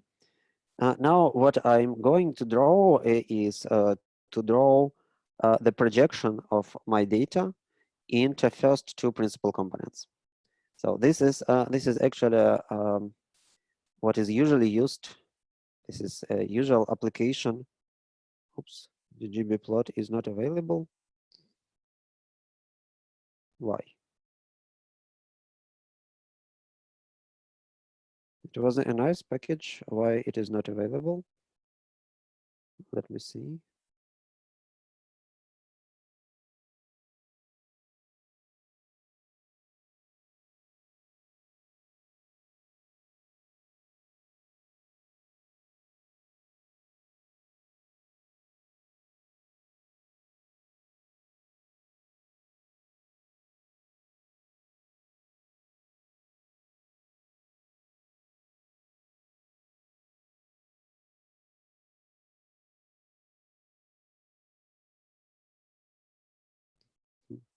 In just a second, it seems that the package that I used to does not work now, but let me try to install different version.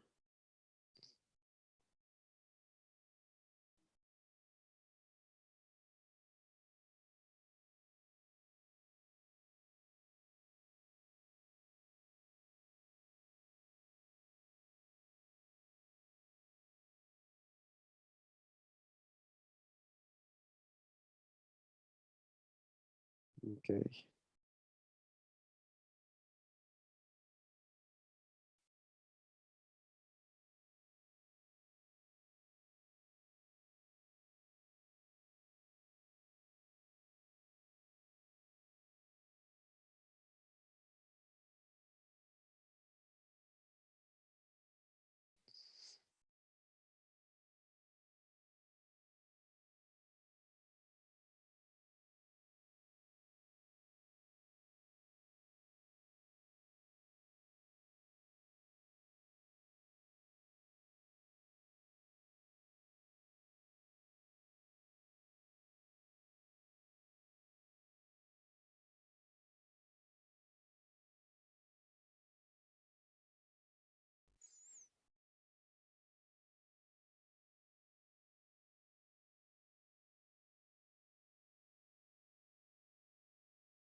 Okay, I see.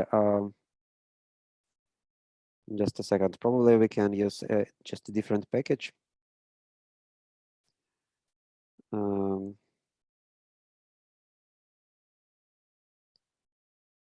Everything changes every year because some people stop supporting their libraries and they stop working after update of some other tools of ecosystem, and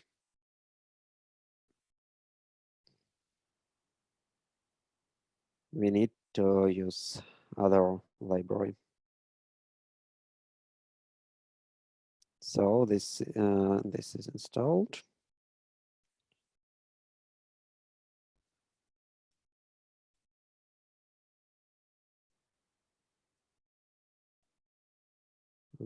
Upload PC.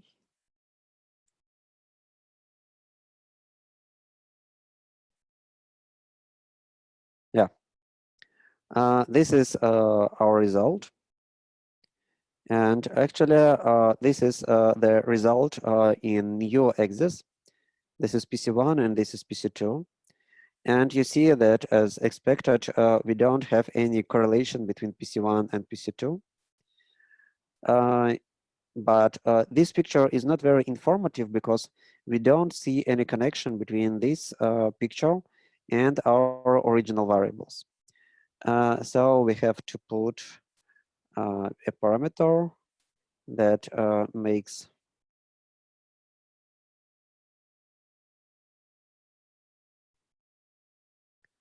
are to draw the original coordinates. So okay, we have these coordinates, but without labels. I want some labels. Can I get it?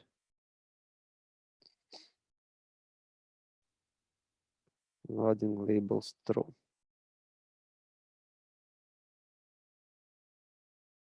Okay. These vectors are actually like a projections of our original coordinate systems, of our original coordinate system on this plane that corresponds to first two principal components. So we see that all our original vectors are associated with first principal component. So, for example, it says that as science increases, first principal component decreases.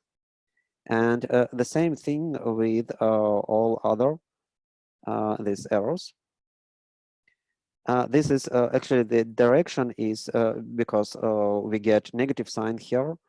And so this is why this PC1 is increased when these grades are decreased.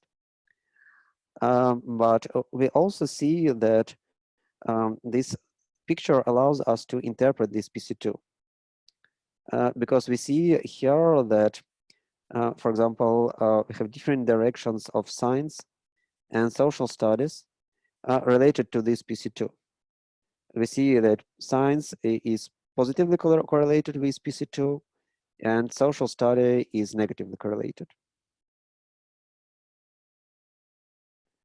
I used this package ggfortify, and it provides function autoplot that allows plotting of different models. And in this case, PCA also can be visualized using this autoplot function.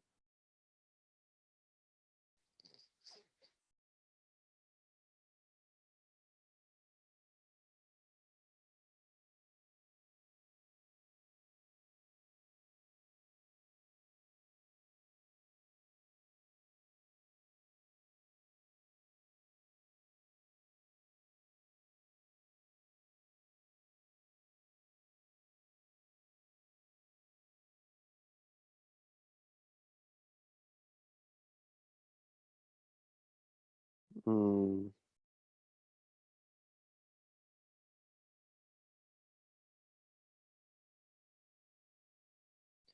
Can you try to probably to upgrade this package ggfortify?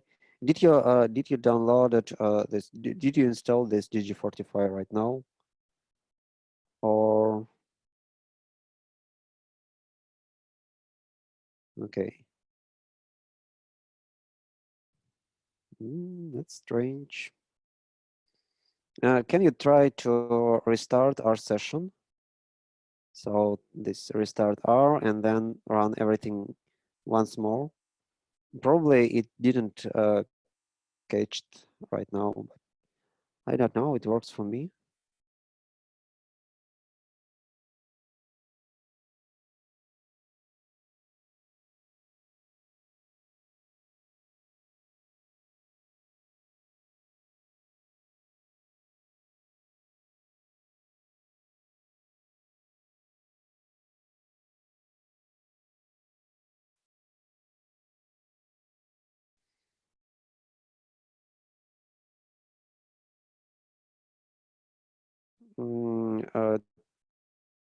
This library diverse. This allows you to use these pipes.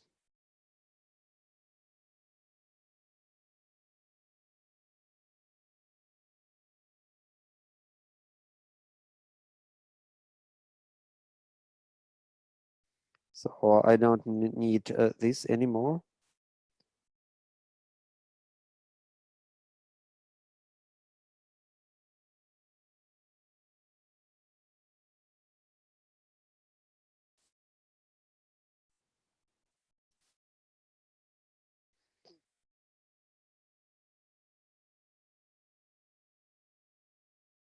Basically, it should work.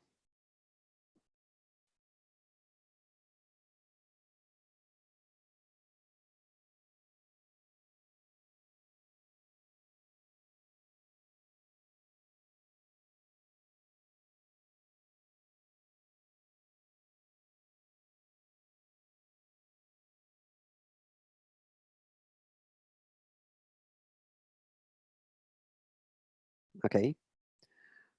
So let us try to use some different data set.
Oh, sorry. Let me use another data set that will be more interesting. I hope it is available. Yeah.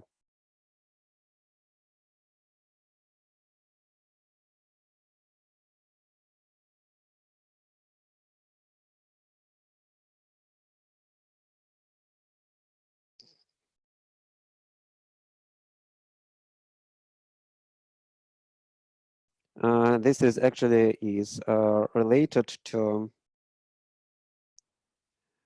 the story that we discussed at the beginning of the lecture, that we can try to find some information about style of different texts using some statistics.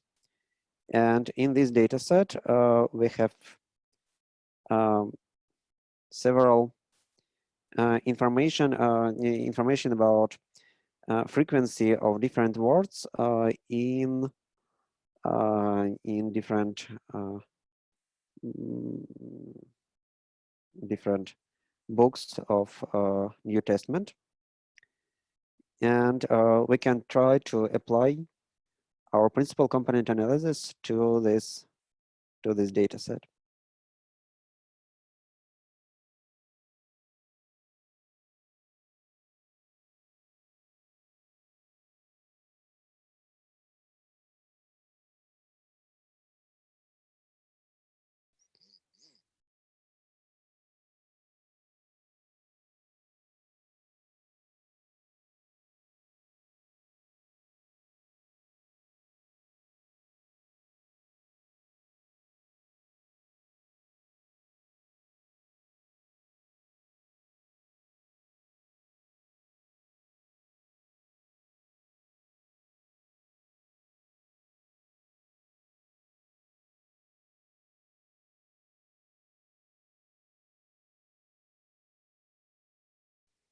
So you can try to do the same thing.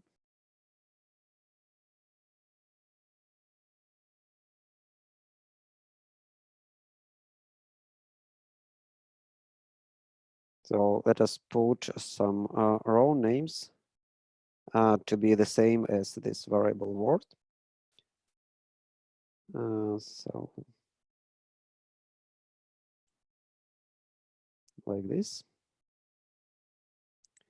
And now you can do this thing. Just repeat the same thing that we already did.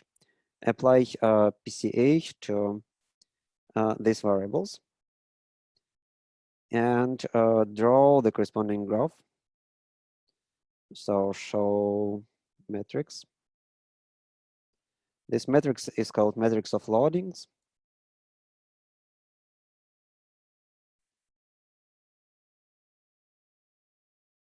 And I want also information about explained variances.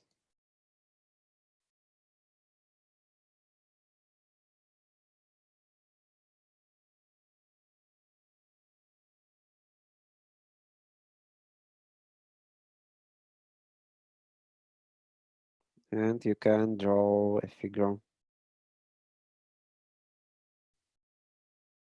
like above. So you just have to repeat the same thing that we already did.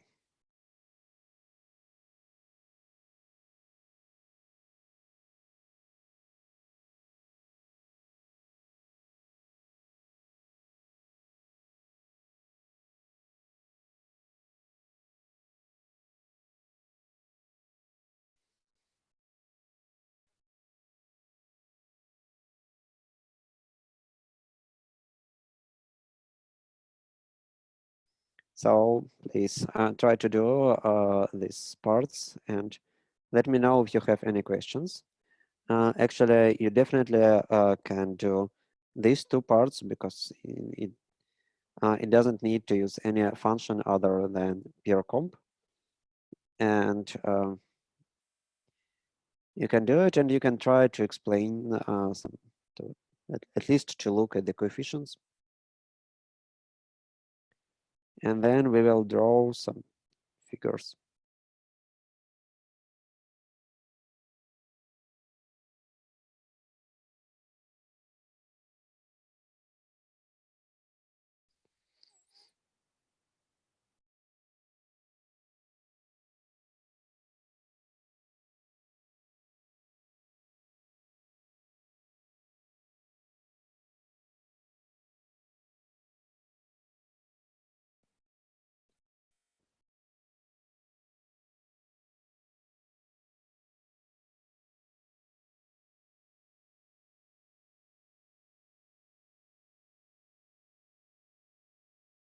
So does it work?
Okay. So let me try to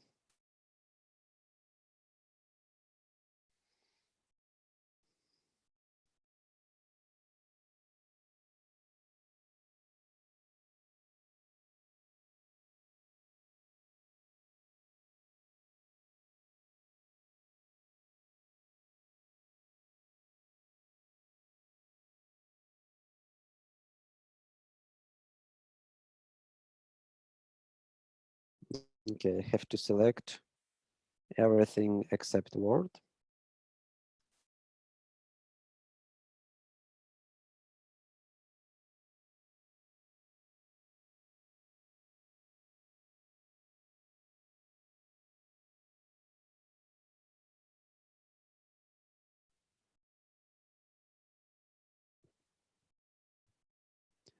So we have these 4 principal components. Actually, it is not easy to interpret these values because, well, they are just some relation between these original columns. But we can show some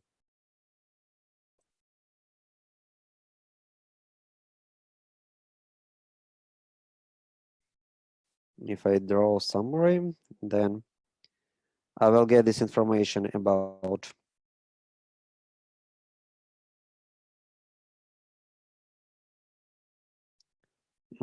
our features.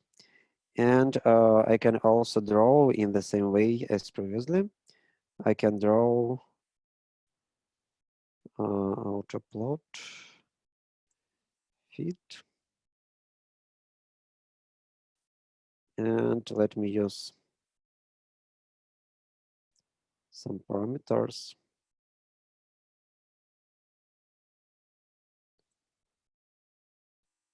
Loadings.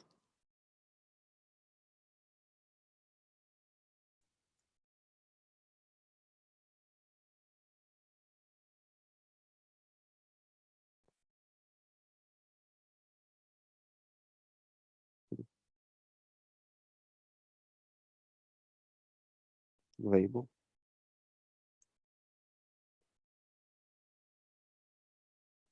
So we have this point, we have this picture.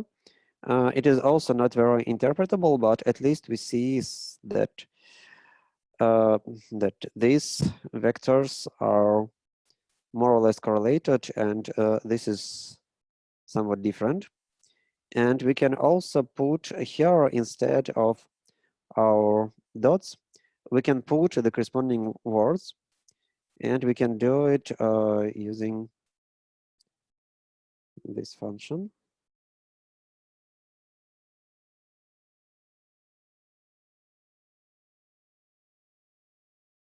So we can actually remove these points and just keep only words. So we see that there are some kind of connections between the words that are used and the corresponding author. So if the value of a particular word is large, then it means that this word is used by this author more often. And we see everything on this one picture in 2 dimensions. So we reduced the dimensionality of our data from 4 to 2, and we can make some interpretation of this picture. I'm not too good in interpreting of New Testament to to give some accurate interpretation, but at least it works in this way.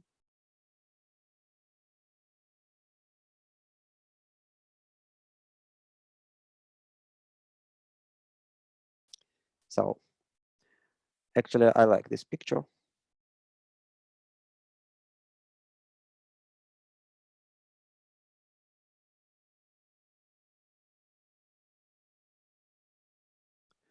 Are there any questions so far?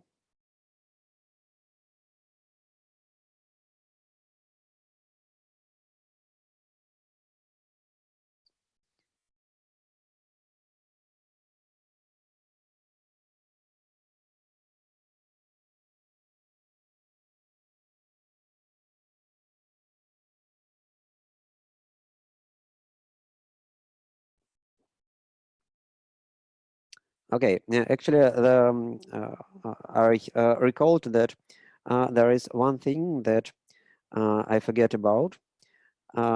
This thing is related to data normalization. Let me return to my notes.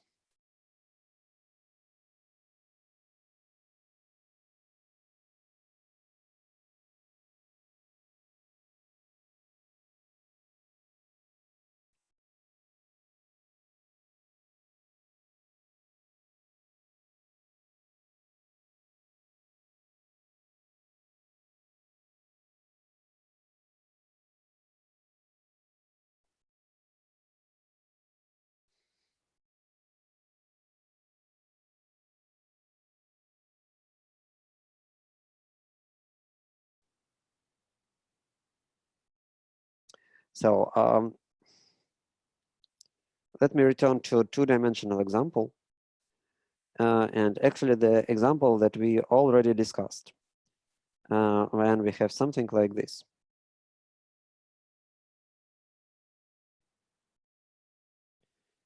We have two variables, and we have a large variable.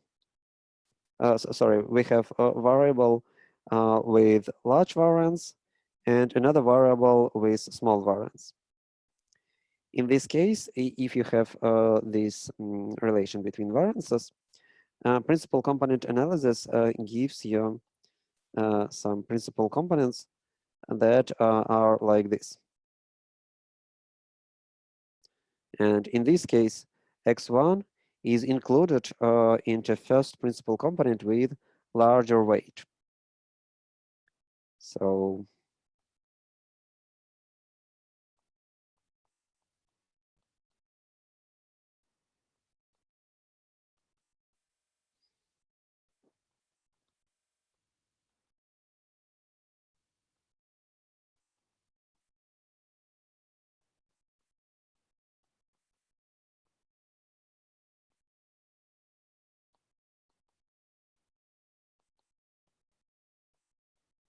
these weights are also called loadings. But if if your variables x1 and x2 are something like grades, so they are on the same scale, it makes sense. But it is possible that your variables are on different scales. For example, assume that this variable is I don't know, height of a person, and this variable is weight of this person. Then this is measured in one unit, like in centimeters, and this is measured in another unit, like kilograms. And there are there is no any way to say that well, we have to choose these units of measure for both of x's, but it is impossible to make these units to be coordinated with each other. I mean that we can measure this thing. For example, we can say that we measure like here is height in centimeters, and this is weight in kilograms. Okay, and in this case, variance of both variables can be more or less the same. But if we choose different units of measure, for example, we measure height not with centimeters but with meters, and weight is measured in kilograms as the same, it means that I just change this picture in this way. I just stretch everything, and it means that I will have something like this. Just because if we have here something like 100 and here something like 1, then here something like 1, here something like 2, and not more. So we see that in this on this picture, variance of both variables may be more or less the same, but on this picture, variance of this variable is much less than variance of this variable. But these pictures are identical. They I just used different different units of measure, but this is just my choice which units of measure to use. And the results of PCA will be different. In this case, it is possible that we have something like PC1 equals to this line. And in this case, we will have PCY to be almost vertical. And this is actually a different curve. The result will be different. And this is some problem with application of PCA. And not perfect, but rather popular solution to this problem is the following. We want to use units of measurement that are connected with variance. So if we have only 2 variables, for example, then we will rescale these variables in such a way that each variable have the same variance. So for example, we will get something like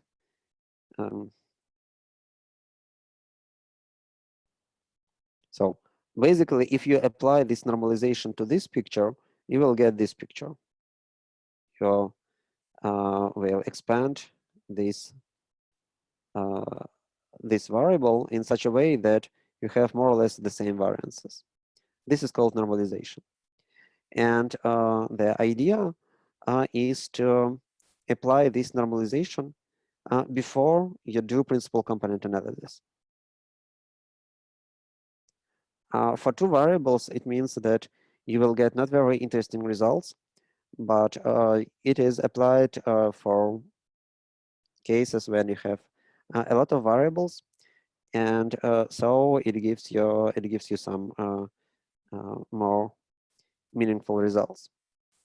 We can test how it works. Let me again switch to my R. Do you have any questions about this picture?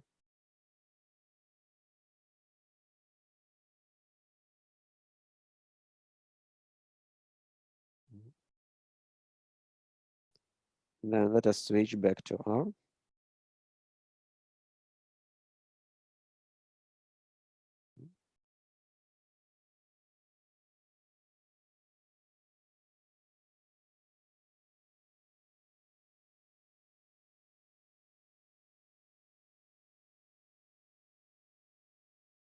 Let me show you the difference.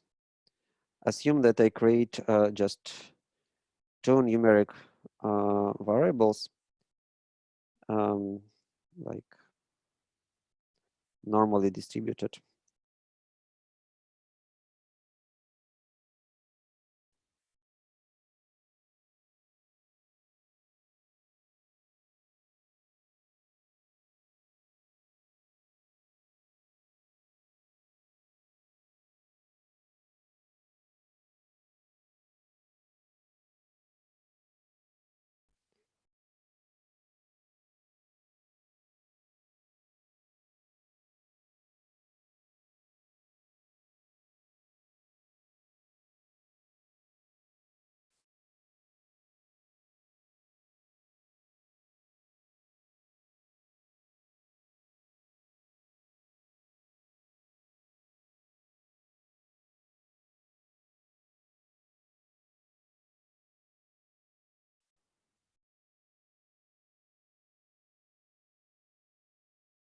So we have this scatter plot. Let me change it a little bit. Let me make it in this way.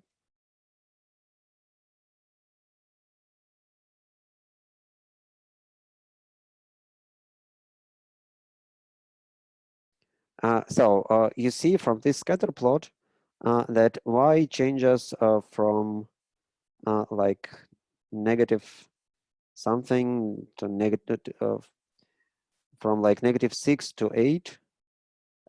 So this variance is this, and x changes like from -2 to a little bit more than 2. So if I would draw this picture with equal axes, then it will be more or less like this. This is y equals to 3x plus some random noise.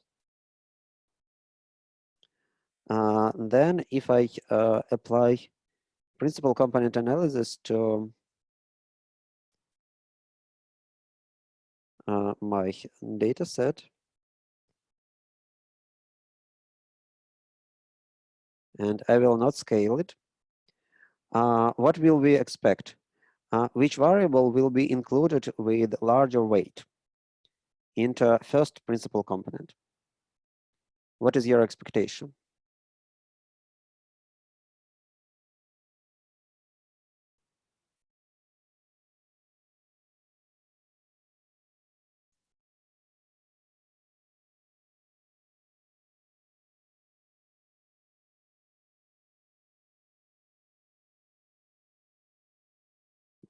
So we have different suggestions. Any other suggestions? Who agree with Paulina and who agree with Sarah?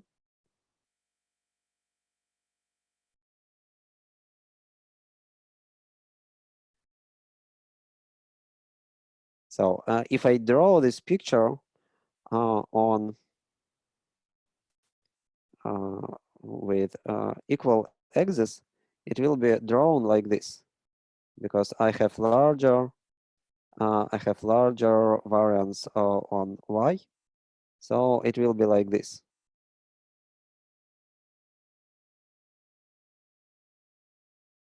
Right? So what can I say about PC1? This is x. This is y. And this is PC1.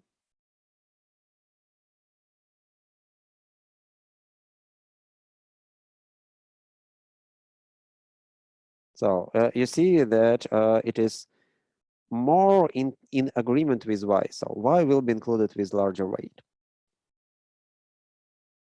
Okay. Let us check.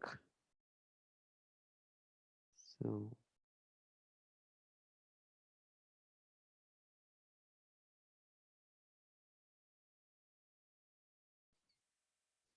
indeed, you see that y is included with weight 95%, and x is included with weight only 28%. Okay, what if I rescale this picture in such a way that we will get the same variances of both variables? Which values of this matrix will you expect? So what are your expectations if we normalize each variable, if we rescale each variable in such a way that the variance of each variable will be the same, what we will get here?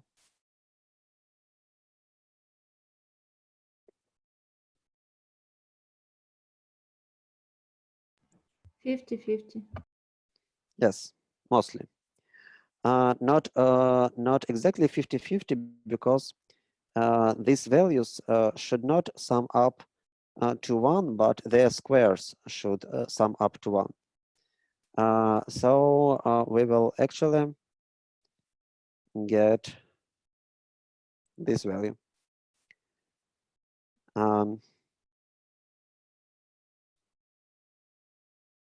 Do you recognize this value?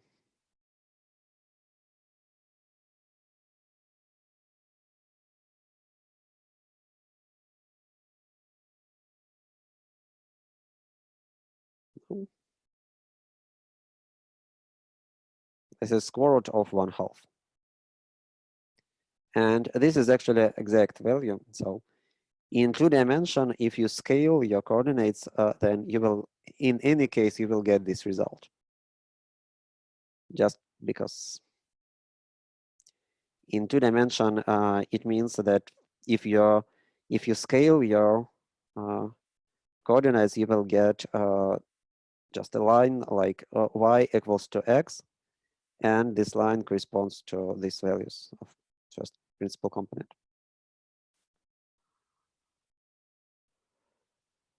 Okay, so basically the recommendation is that if you don't have any ways to relate your variables to each other, then the good idea is to use scale through, because otherwise it is possible that the variable that is just measured in small units of measure, such that the value of this variable can be very large and can differ to a large extent, and have large variance due to choice of units of measurement, it will give you too large effect on your principal components. So, by the way, I don't remember how does it work if I do not specify this scale. What is the default value? Let us check. Okay, you see that by default, this peer comp does not scale. So you have to provide to this option manually. Okay. Are there any other questions?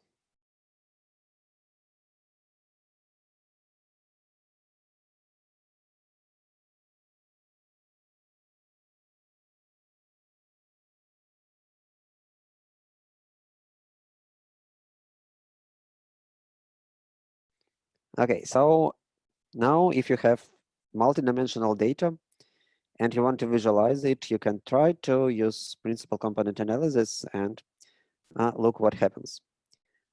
We will probably discuss some other visualization tools that can be applied when you have different types of data, or when you have different types of relations between data, not linear relations, but something more complex. We probably will discuss it on the next lecture. So that's all for today. See you on the next week. Bye. Thank you. Bye. Thank you. Goodbye.